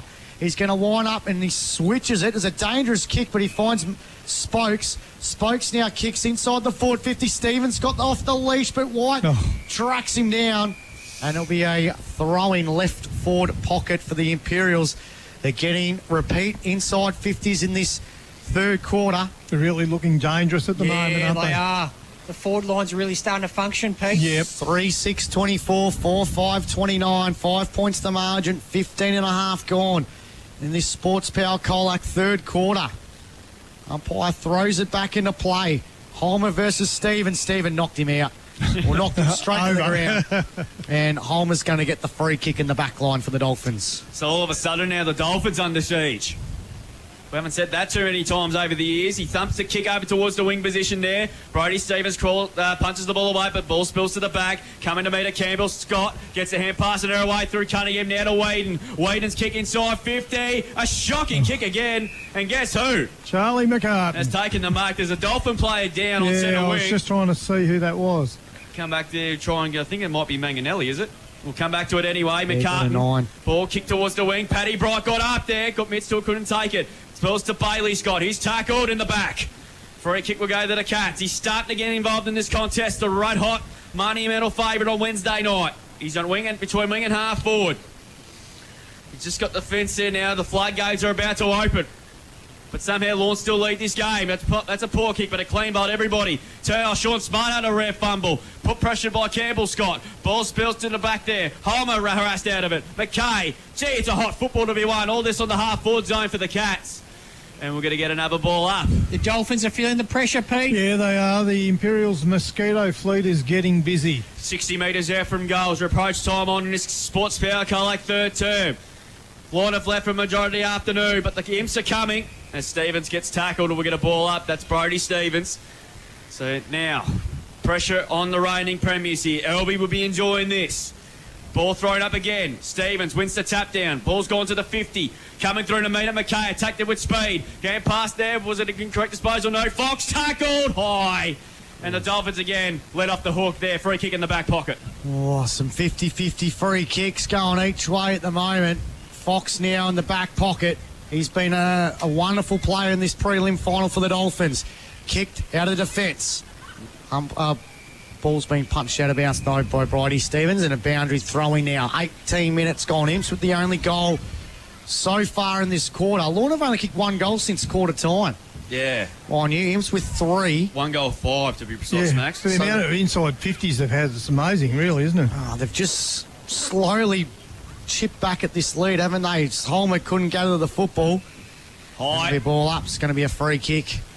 Free kick goes to the Imperials. What's the free kick count, AJ? Well, look, this quarter probably it looks like 8-5 in favour of Imperials this quarter, boys. So Will McKay with the free kick for the Imperials on centre wing. Sends the ball inside the forward 50. Stephen. Chancey now for Theodore. Hand passes towards the boundary. Stephen tries to keep it alive. Gathers the football. Wisby.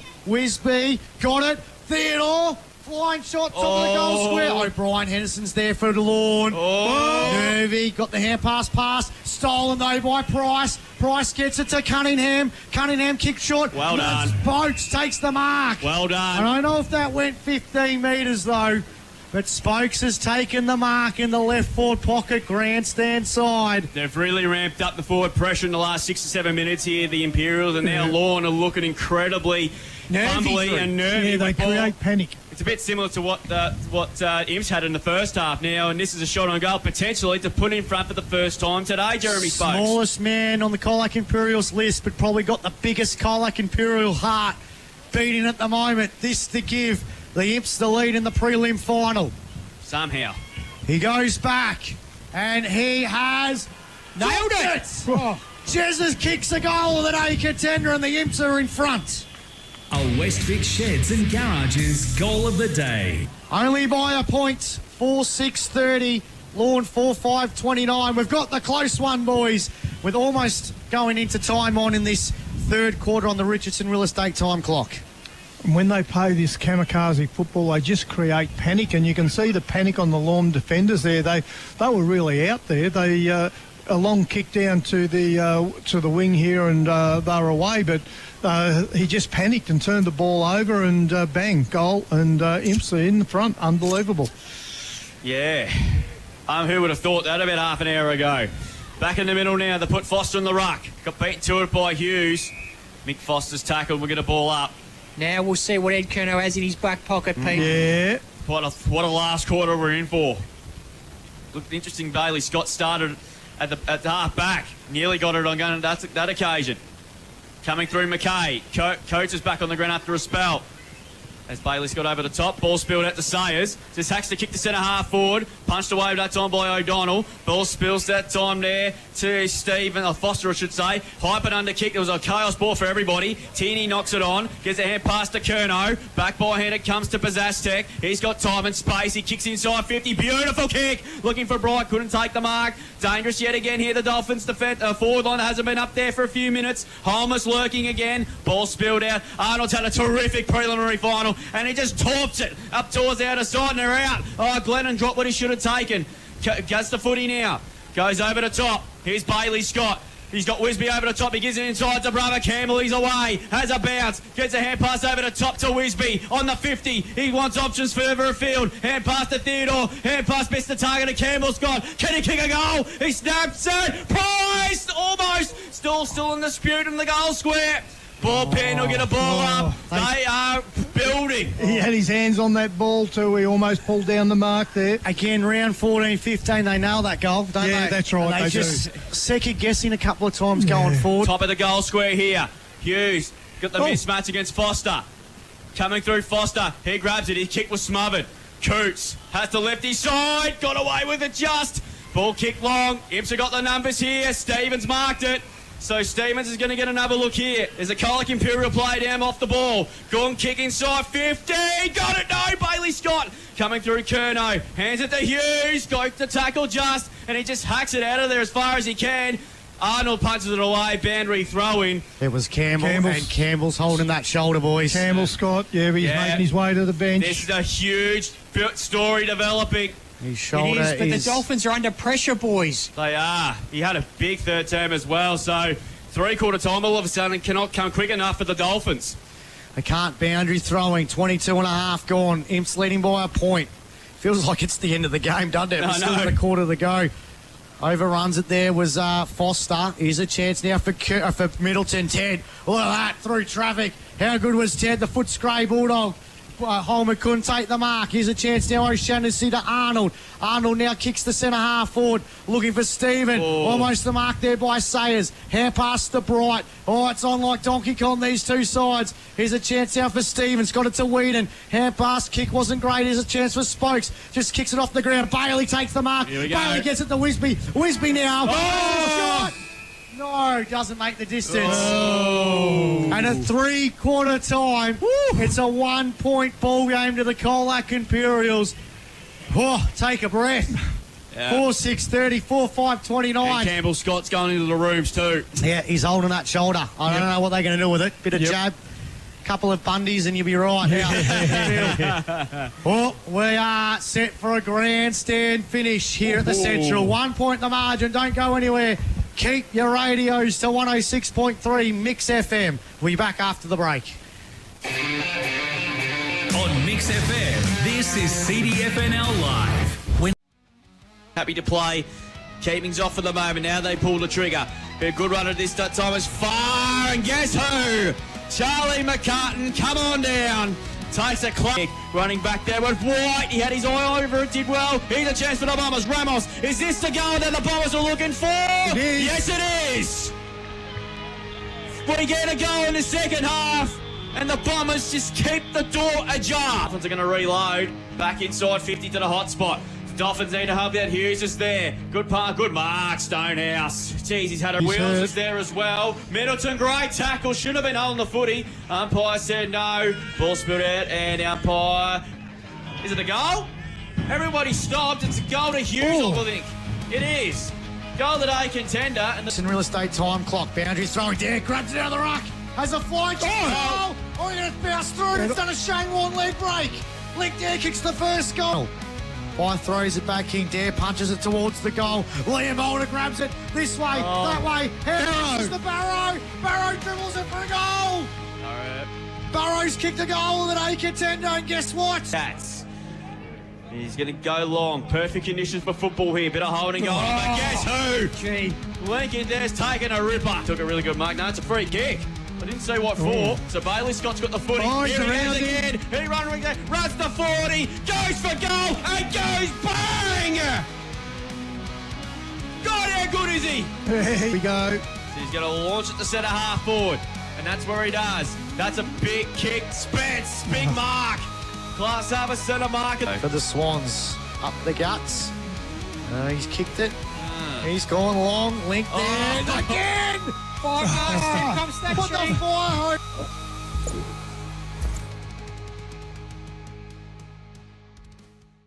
No fuss. Drop in, grab what you need, and you could drive away on a brand new set of tyres. Check out the new Bridgestone Service Centre at Central Tyre and Auto, Jellybrand Street, Colac. T's and C's apply. Winner announced 20 September 2025.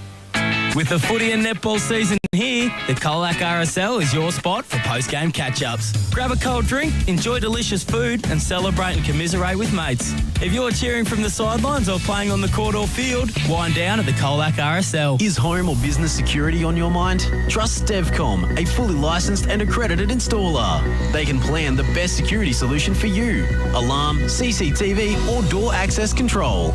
Don't risk it. Choose Stevcom for peace of mind. Ben Spokes at We Spoke Insurance Specialist can come to you with the ideal insurance to protect what matters most. You'll get market-leading personal service and advice with We Spoke Insurance Specialists. Find them on Facebook. Authorised representative of PSC Connect Proprietary Limited. Please consider all terms and conditions. Go Harvey Norman Footy Finals. Invite all the fans to watch the big games with your new big screen TV.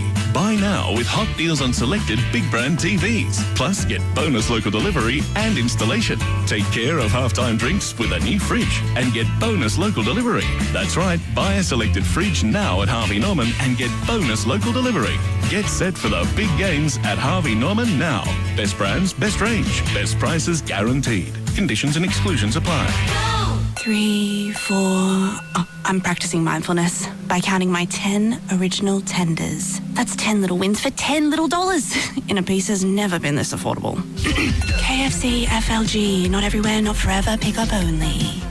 Celebration Superstore Colac has your back for footy finals time. 4X Gold 30 can pack, $49. That's $49 for 30 cans of 4X Gold. Members only and Sunday. Only at Celebration Superstore Colac, 82 Bromfield Street.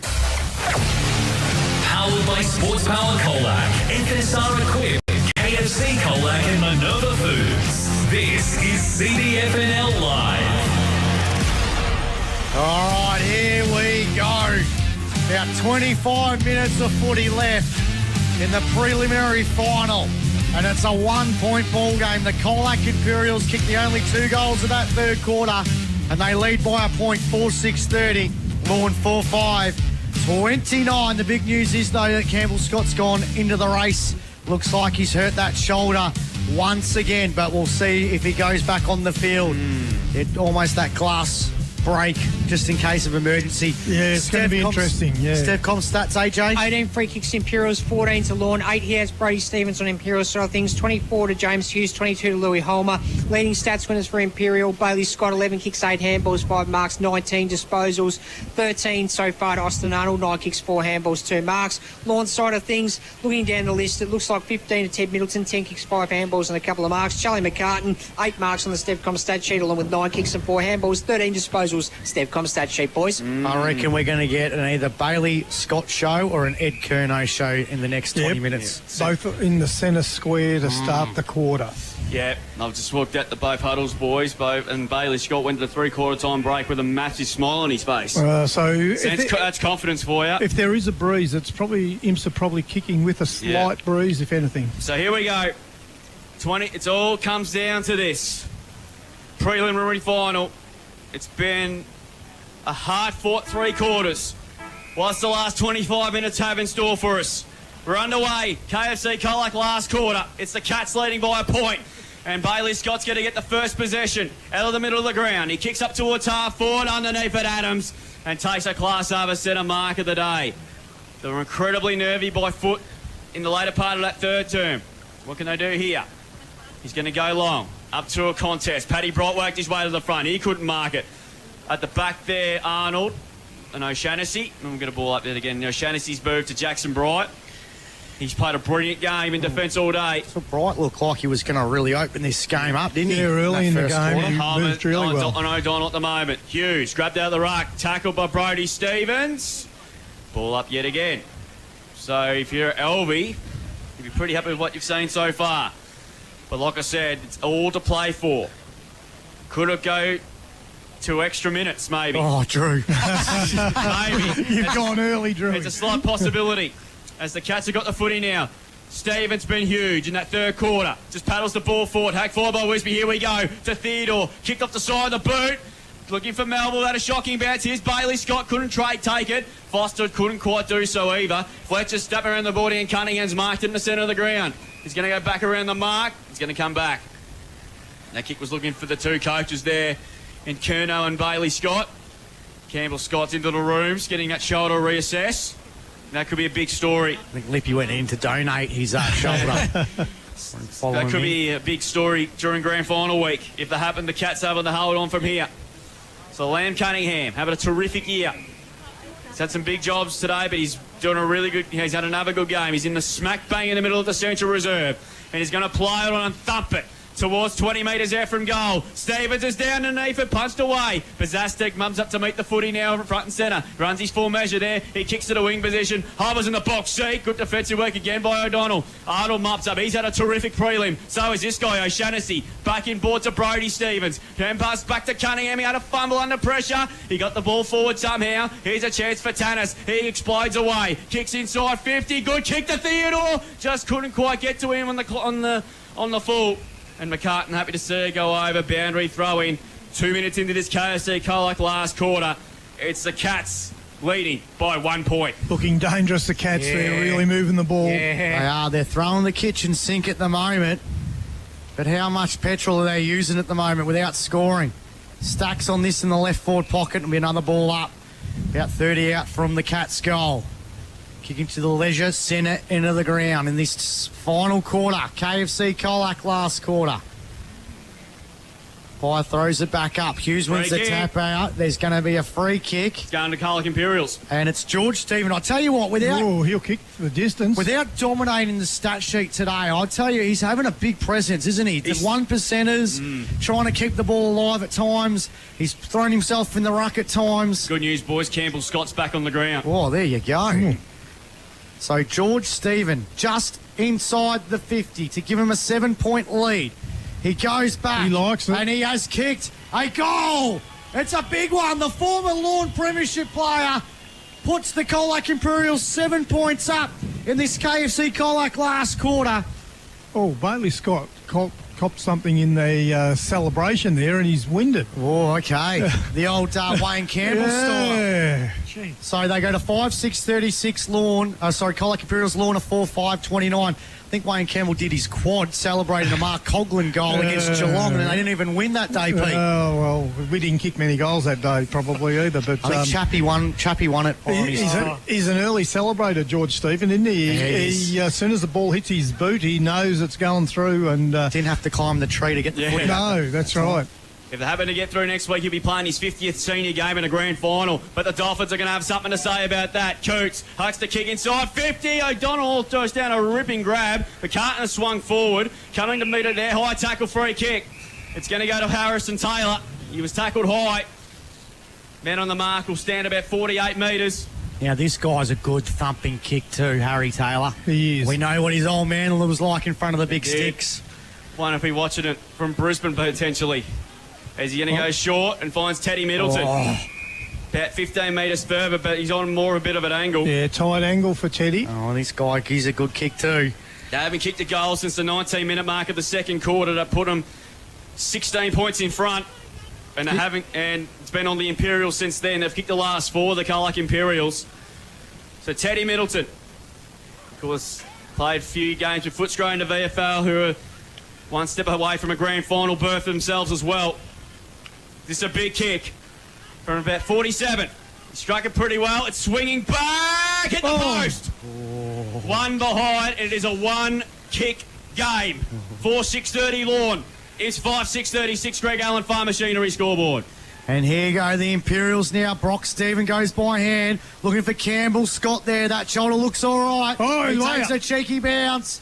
He's on the centre wing. He kicks the centre half forward for the Colac Imperials. Here's Wisby. Got the hand pass over top to Theodore. Kick looking for a teammate here. Here's a chance. Diesel Foster sells some candy. Kick was smothered though. Chance for Melville. Melville snaps. Goal! That is Colac Imperials champagne football goal at A contender.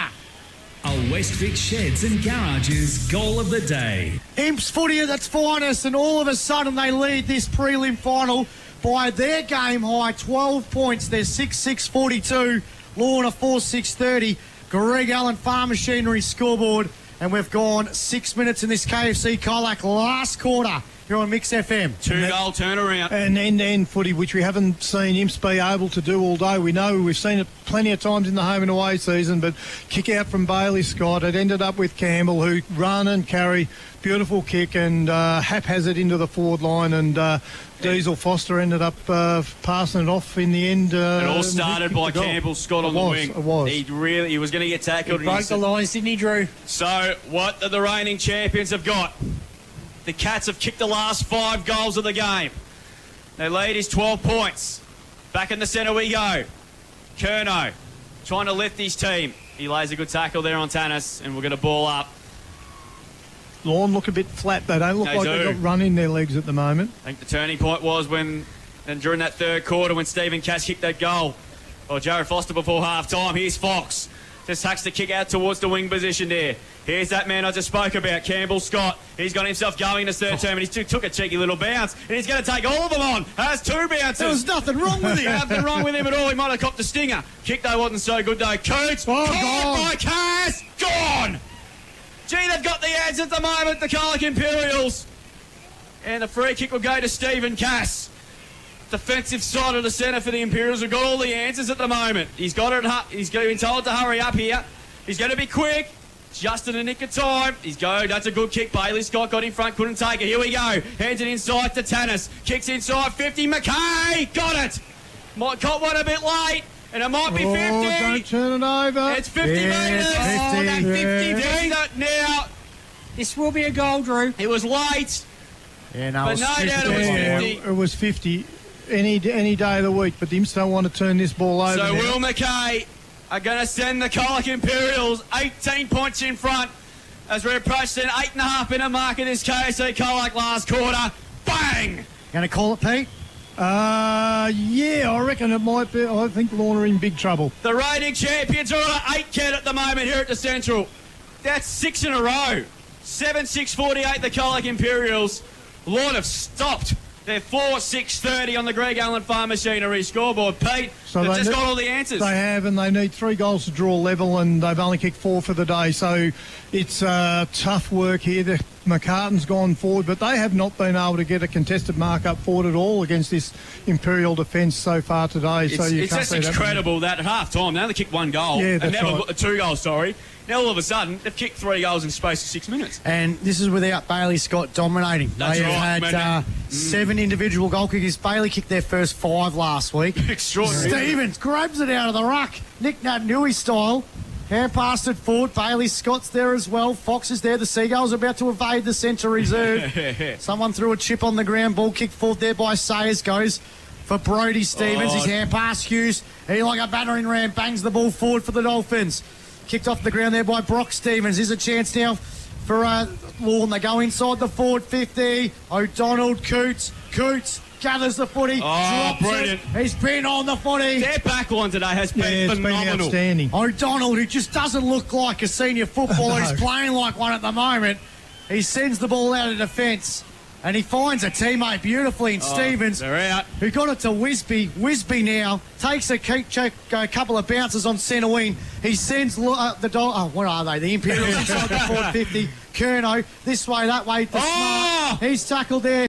Here's George Stevens. Holding the man. Free kick to Sean Smart. Gets it over the top now to Curnow. He chips short. There's one last chapter for Ed Curnow at Lorne coming. He's going to go short and he finds Stephen Matthews. Matthews gets it back to Curnow. Curnow now trying to will his side back. He sends it inside the 450. There he is. Yep. Charlie McCartan, class officer mark of the day. 9 Stevcom stat marks. Can he go back and snag one? Well, Stephen Cass kicked the distance in the third quarter. Well, no doubt he's got the kicking distance in him. Almost up the boundary. When he returned back into the league midway through the year, he was snagging big bags. He kicked 11 against Otway. Can he put Lorne back in this prelim final? KFC Colac into the ground. Charlie McCartan misses the... Through for behind. Glenn Cunningham got up higher than Joe Cocker. He did. Wasn't going to mark it though. It's gone through for behind. And a big let off there for Imps. 4-7-31, 7-6-48, 11 gone KFC Colac last quarter. So they need 3 goals. But they've only kicked 1 goal since quarter time. And it don't look like happening. The way this is heading. Scott goes out wide, looking for Cunningham. He's had a terrific prelim final. Hand pass to Glennon. Caught, gone. Holding the footy. Free kick to Taylor at half forward. He's got to go into the pocket. That's a poor kick. And Bailey Scott's taken the mark. Costly turnover there. That is a big turnover here. So the Cats will be wanting a knockout blow. This has been an incredible 25 minutes of footy. After they were looking down the barrel during the second quarter when they tried by 16 points. And it looks like Lorne were going to make another trip to the grand final while the Cats all of a sudden find themselves in the driver's seat. Ball kicked to the wing position there. Players fly at the back. Melville dribbling kick up towards half forward. O'Brien Henderson should mop this up for the Dolphins. He does now. He gets around a couple of players. Kick to the wing position there. No mark taken by Taylor. He backs the mop up. Hand pass missed the target. Picked up by Fox. Fox gets around a couple of Cats players today. He's been good today. Good kick though, not so good. Out on the floor. Got the wires crossed. Clinger of the day by Fox Andrew. And the free kick to be taken by Stephen Cass, who is minutes away from playing in his 3rd grand final. He's been in 2 losing ones. Could next Saturday be today, perhaps. Cass now winds up, kicks from half back to half forward. Texan couldn't take the mark. Curnow, Prezaztek, ball kick to centre half forward. Bailey Scott with the footy. gets out of trouble, sends the ball to centre half forward. Big pack around this one. Adams couldn't take the mark. Off hands Melville. Here's a chance now for the Imperials. At the back. They go inside the forward 50. Ted, Here they go. Hand passes to McKay. Snaps. There's players loose everywhere. Spice couldn't take the mark. Good work there by Richie White. Chance here now for Stevens. Left or right forward flank. It was Smart, got it to Curnow. Curno's hand pass was smothered. Here's a chance now. It's Tannis to put in a tackle. I tell you what, Curnow's just trying to put the whole Lorne side on his back and say, come on with me, boys. He's been terrific in this last 10 minutes. I reckon the goal here for the Colac Imperials, and I reckon that's it. Umpire throws it back up. Hughes wins the tap out. Curnow brushes off the whole Imps midfield, but he couldn't get the hand pass out to a teammate. And it'll be another ball up between centre win and half forward. Netball court side of the ground here. The thing about what's been so good about the Imperials over the last decade is they had their backs against the wall. Their critics have come out to play for them, and they've responded brilliantly in the second half, and they've got themselves in a winning position Here's again. Curnow, thumping kick to the middle. Almost a mark there by Taylor. Cunningham got it over top to Arnold. Arnold's kick looking for Cass. It goes. He's on the side for the forward 50. Here's a chance. Cass! There's a play along the top of the goal square. Foster! Paid the mark. Takes the mark. And you'll have a shot for goal directly in front. And this is the Jared variety. Yeah, game over here, boys. Jared could send the Imperials Yeah, it's all over. to the grand final. Well, Max did call it earlier. What do you reckon, Drew? Do a Rex Hunt? Yeah. Fat lady? I don't think we can do that anymore. Oh, okay, all right. So Foster, who kicked a remarkable goal in the second quarter just before half-time. This to send the Cats to the 2025 grand final. It's a goal and a contender. A Westvic Sheds and Garages goal of the day. Here becomes the Imperials' first multiple goal kicker this afternoon. And the Cats are storming now. They're 8-6-54, Lorne 4-7-31. 15 minutes gone on the Richardson Real Estate time clock. That's all on the Greg Allen Farm Machinery scoreboard. And Imperials really need to thank their defence because I totally agree. In the first half, they just stood up against a swarm by Lorne when Lorne were dominating the game and held them at bay and kept them in the game, and now they're reaping the rewards now. This is incredible. This is a fair dinkum, incredible turnaround. Lorne lead this game by 16 points at the 20-minute mark of the second quarter, and they look to be in the driving seat. And now, since then, the Imps have kicked the last 7, which is extraordinary. Holwer back in the middle. Up and under kick there. Well done, Stevens. Brock Stevens. I reckon this is his best game for the club. Coming over from Camperdown during the pre-season. Chipping ball finds Wisby to Cunningham. Geez, he's been good too. Kicks towards the wing, and speaking of being good against his old team, George Stephen. What a game he's played. He's cramping up. He is. Yeah, but understandably so as well. He has covered a lot of ground today. He's going to play his 50th game for the Imps next week in the grand final. And the kick's looking for his coach, and Scott. It's over his head, and the opposition coach, Curnow's, marked it.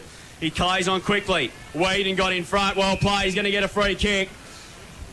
Gee, they're just... Everything's gained momentum now for the Colac Imperials. And they're going to look to try and exact revenge from Elvin from 2 years ago. The two high-quality teams. We wanted to play some of them in the final, and they're going to play twice in 2 weeks. Ball kicked long. McKay, brilliant to Foster. That's Michael. Kick towards centre half forward. Melville's awkward ball for Chug. Beautifully taken up by Price. Runs to 35. Goes for goal, and he misses. One behind. He's kicked 1 goal, 2. And the margins are flat. 4 behinds there. 8-7-55. That could have been the absolute car starter, that one. Yeah, lead Lorne 4-7-31. We played nearly 17 minutes in this KFC Colac last quarter, as I said. Lorne led this game by 16 points, and since then, Imperials have kicked the last 7. Just a quick reminder at the start of the final series, who predicted an LV Imperials grand final? Here we go. Quick one. He's like he's picked the winner of the Melbourne Cup. Yep. It was. Everyone went Lorne and Imps. Here we go. But here's Hughes. Sends the ball to centre wing. Paddy Bright couldn't take the mark. He had a pretty good prelim finals. Gone quiet since at the halfway mark of the third quarter, but many have for Lorne. Wonder whether that time out, injured, sort of takes their fitness away. Umpire throws it back up. Holmer, Stevens. I tell you what, we're right. He's got better and better, hasn't he, Brody Stevens? His second half's been outstanding. Here's the truck in Tyson Matthews. Oh. Kick went straight to Will McKay. McKay gets it over top to Price. And Jet Price is just going to take his full time to kick this. He's going to wind up. He's going to put it inside the forward 50. But it's going to be marked by Brian Henderson in the back pocket for the Dolphins. Netball court side of the ground. He's going to switch it to the scoreboard side, and he finds a Jack O'Bright in the back pocket. He sends the ball down to the guts, but he's kicked it straight to Campbell Tannis, who's also had a wonderful pre-eliminary final. Yeah, he's been good today. So Tannis now, he's going to switch, and he finds Whedon. Whedon's got it.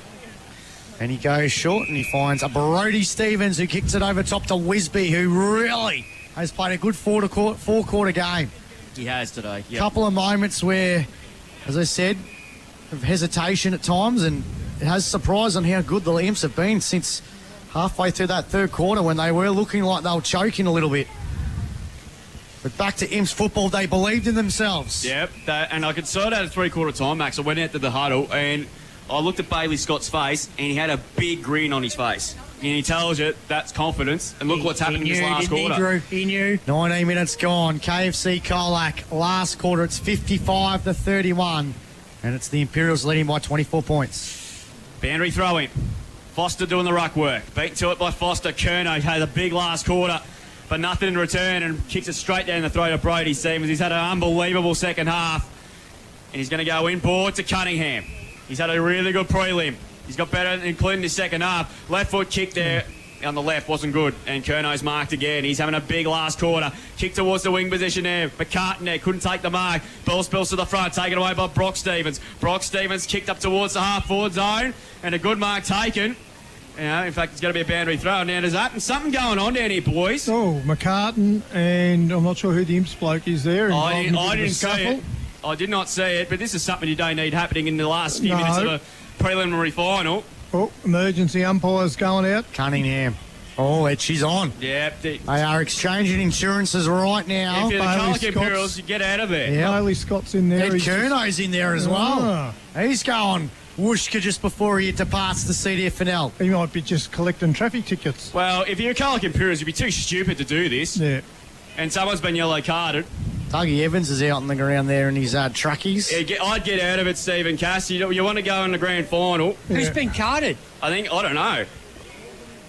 I'll tell you what, they are getting right into Ed Kerno right now. Yeah. I think it's Charlie McCartan, boys. And so I actually reckon it's Ed Kerno. Is it? Or is it Charlie McCartan? It's something happened off the footy, so... Yeah, it's Charlie. Yeah. So it's going to be a ball up nonetheless here, so... 20 minutes gone in this KFC Colac last quarter. Disappointing. Yeah, disappointing that it has to come in like this. I wonder where Charlie takes his football next year. Oh, look, he's been a great player. He's been a great player in this competition the last 2 years. Yeah, he's been a real. I'm not sure where we went, but he's been a real shining light in this competition over the last sort of 18 months, Pete. And we've really been privileged to have him here. He's got 10 kicks, 4 handballs, and 9 marks in the Stepcom stat sheet. We've got a free kick here, have we? So there is a free kick. It's going to go to Stephen Cass, just outside the 50 here for the Imperials. So 24 points the margin. And that allowed. He's going to have a crack here, is he? Surely not. About 70 out. He winds up. He's kicked it to the left forward pocket, off hands, and it's gone through from behind. And guess what, lads? Here we go, Pete. Here we go. Wind it up. Colac Imperials are 8-8-56. Lorne 4-7-31. Greg Allen Farm Machinery scoreboard as Eduardo Curto kicks. Looking for Fletcher, doesn't get to him. It's gone out of bounds and a boundary throwing. By the way, Pete, that's 14 disposals this quarter for Ed Kerno on the step. 14 this quarter, yes. No, look, it's certainly not his fault that Lorne have fallen away in this last quarter. He's thrown everything at it. It's good to see. Good to see that he's just gone out when, I'm going to dominate this grand final, or this, not the grand final, the prelim final. Trying to get the side back in, but just some of his teammates just not a part of it at the moment. Hughes wins the tap out. Here's a chance now for Middleton. Kick forward over his head. Paddy Bright punches it forward. O'Shaughnessy traps the footy. He goes, nah, Bailey, I'm taking that footy in front of you. Gets it to Cass. Cass on the bounce. Hand passes the Richie's boy, Cunningham. Cunningham's now kicked. There's a umpire that fell over. Ball kicked now to centre half forward. There's a chance now for Richard White. He's pushed off the ball, but he's kicked it out of bounds on the ground. He wants to deliver it. No. It's going to be out of bounds. Boundary throwing centre win. We've gone 22 and a half. And the Imps leading 56-31. It's a 25-point lead. So they say the big blokes don't get any shorter in the last quarter, but the quick blokes don't seem to get any slower here either, do they? So boundary throwing. 23 minutes gone. There can't be long left. And this has been an unbelievable second half from the Colac Imperials, who are down and now halfway through the second quarter. Here's a chance now for Middleton. He was harassed out of, in fact, it's Taylor, and he's going to win himself a free kick on the centre wing position. So he's going to go in board to Sayers. He's had a quiet pre-league. Yeah, he's quite his final so far. Yeah, he's had a terrific vote, particularly in the qualifying final. That kick sums it up. And Whedon's taken the mark. So this has been an incredible turnaround from the Colac Imperials, who in round 18 last year, Lorne put them to the sword to knock them out of the finals, and now, 12 months later, roles reversed. O'Brien Henderson, chipping ball. Pazastek trapped it nicely. Has it at half forward. He's going to set her the kick to centre half forward. Hughes getting back there. Over the top, Jesse Middleton. That was a pretty hard landing. And Cash just thumps it up towards the half forward flank. Bouncing football here. Foster and Theodore come up to meet it now. Need to shap it there. Well done, Foster. Theodore, chipping ball over the top. Loses a chance for Bailey Scott. It's a bit of... Just going to enjoy the next couple of minutes here. That's a good kick and finds Stephen Cass. Cass has got it 55 metres out. I reckon I'll be taking Bailey Scott straight off now. Yep. Put him on the bench. And Campbell. I'd take everyone off there, wouldn't you? Yeah. How many players do you have to leave on the ground? Bailey, Campbell, Brody Stevens would be the three that I'd put on the bench. There was a game at Mendy Hill, Maxi Western played with 17 players. They had so many injuries, so you and can't they won that day, I think. No, they lost to the West Coast. Always have to bring Essendon up, don't you? Stephen Cass, he's kicked one absolute ripper today. He's going to line up from about 60. Pops it to the hot spot. Lorne defenders underneath it. Oh, they spill each other hands. Price got a couple of Melville. Sorry, got one on the back. Smart was dealt with down the ground. He's going to get himself a free kick. So it'll be down the ground. And oh, stupid. Why do this? Why are Imps getting involved in this stuff? They've got a grand final play next week. Yeah, this rubbish. Is that is just ridiculous. Let's be honest. Yep, absolutely. And the ball's kicked long there. It's gone up towards the wing position, but well done, Foster. And the thing is, where's the umpires? The umpires are there. He's right there. So Jared Foster's got the footy. Brad Foster, sorry. So if somebody goes in the book and gets a week, don't come whinging back to us and say how unlucky they were. Long kick, hung up the line. Here's a chance. Wisby gives it a chance there to Spokes. Gets a hand pass. Here we go. Bailey Scott. Oh, beautifully done. Coming up to meet up Matthews. Put his head over it. Well done, Coots. He's tried his backside off. Just got the hand pass. Justin Middleton. Got good of it just. Good kick. And finds Adams. Gee, there can't be long to go. And he's off. He's going to quickly play on. There won't be no match winning heroics today. Kerno, good mark. And plays on. Kicks inside 50. Not a great kick. Holman there around the footy again. He picks up the football. Hand pass to Fox. Fox gets a hand pass over the top now. A shot for goal coming up here from Pazastek is offline. One behind. So they're just about 4 behinds in this second half alone. And they haven't looked like kicking a goal either. So Order 4-8-32.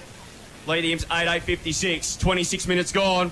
Don't think there'll be a hell of a lot of time left in this prelim final. It's going to be the Cats and the Swans to meet like they did 2 years ago. O'Shaughnessy goes in short and finds Arnold. I know one guy that would be loving this right now, unfortunately isn't here. He'd be up in the clouds watching this, and that's our mate Jesse Lucas. Oh, yes. Good call, Maxie. He would be loving this. Imps Nation, man, and the Colac Imperials making it to another big dance. Kick out, looking for Foster. Couldn't take the mark. Here's a chance now again for Lorne Prazaztek. He's kicked back inside the forward 50. Louis Homer. Oh, Whedon. Here's a chance now again now for the Dolphins. Flying shot for goal. Oh. No. Gee, wasn't a bad effort. Harry Taylor. Yep. Hazard Taylor misses it. One behind. They go to 4-9-33. Imps are 56. I'm not going to go the old 8-8. And it'll be 27 minutes. The timetable's gone to sleep, have they? They're in there. So Bailey Scott's on the bench. Yeah. So just put them all on the bench. Who's the other? Brody Stevens is on the bench. Campbell Scott's on the bench. Campbell, and Mick there we Foster's on go. the bench. We got the three of them. As Ozzy Arnold brings the ball back in. Time ticking down. Ball spills to the back. Spokes gets a hand pass away. Again, they're coming away with it again. Spokes gets a hand pass on the ground. Looking for Theodore. Boundary throw in. So the Colac Imperials will take on the Swans like they did. It was a cracking second semi. They've had 3 absolute beauties this year. And it's actually pretty fitting that these two sides are going to decide the premiership next Saturday. As Craig Kerr brings the ball back into play. Taken away by Kerner. He's been big in this last quarter, but with no real main support. Brock Stevens tackled high, and umpire's going to let play go on. Oh, wow. Yeah, I agree with you wholeheartedly there, Pete. Ball's gone to centre half forward. Looking that time for White. Glennon, Stephen, he's got it. There's to put the icing on the cake. Misses through the right-hand side through for a point. Knew as soon as he kicked it that he missed because he didn't celebrate. And like I said, boys, he's going to play game number 50 for the Imps next week. For 8-9-57. Lorne a 4-9-33. We play 28 minutes. Oh. Jeez, that can't be long left. It's a long quarter. It is. Al Adams has gone forward as well. Jackson Bright doing the kick-out duties. It's all happening here at the Central. Hughes punches it backwards. Here's a chance for Taylor. Taylor now kicks the centre wing. It's open field here for Prazaztec Industries. Homer's got a street. Take a bounce. He sends it into to Homer. Good work there by O'Shaughnessy. The fist of fury of Luke O'Shaughnessy punches it out of bounds. Homer had that for breakfast, lunch and dinner until O'Shaughnessy just went, nah, I'm going to ninja style that ball over the line. That's here this quarter, 17 disposals, Ed Kerno. 17 for this quarter. As the time ticking down, boys. There's not a lot of time left. We're inside the final minute. Inside and coming up towards 30 seconds. Boundary throw in. Homer wins the tap down. McKay kicks out towards the congestion. Fox just punches it away. Looking for the boundary. No, Spokes kept it in. Gets the hand pass away now. Looking that time there for Cunningham. Cunningham gets a hand pass inside. Stevens well tackled. Umpire will come in and we'll get a ball up yet again. So this has been a phenomenal turnaround from the Colac Imperials. They were down and out halfway through the second quarter. Pete ruled them out. Yeah. And there it is. The Colac Imperials are moving through to the third grand final in 3 seasons. And they are 1 win away from ending a 3-decade-long premiership drought. And they'll take on the Albi Football Club next week for the Premiership Cup. And the margin in the end was 24 points after Lorne led by as much as 16 points late in the second term. And the final score reads 8-9-57, the Colac Imperials defeated Lorne 4-9-33 as Charlie McCartan and Bailey Scott hug one another. An amazing rise from the ashes after Max declared them gone. It was almost as good a comeback as Joel Menzies. Yeah, probably a fair pull, Pete. What an unbelievable performance, though. They were down and out late in the second quarter, and we didn't know where the answers come from. And there's Lippy. He's up and about. That was a sensational effort, Pete. Really. Oh, yeah, no, look, it was. They looked in all sorts early in that game. Lorne were controlling the rucks and getting entries into their forward 50, but Imperial's defence just held firm against a wave of entries. Entries. I know you don't keep a score of them, but I would say it was probably 4-1 entries ratio.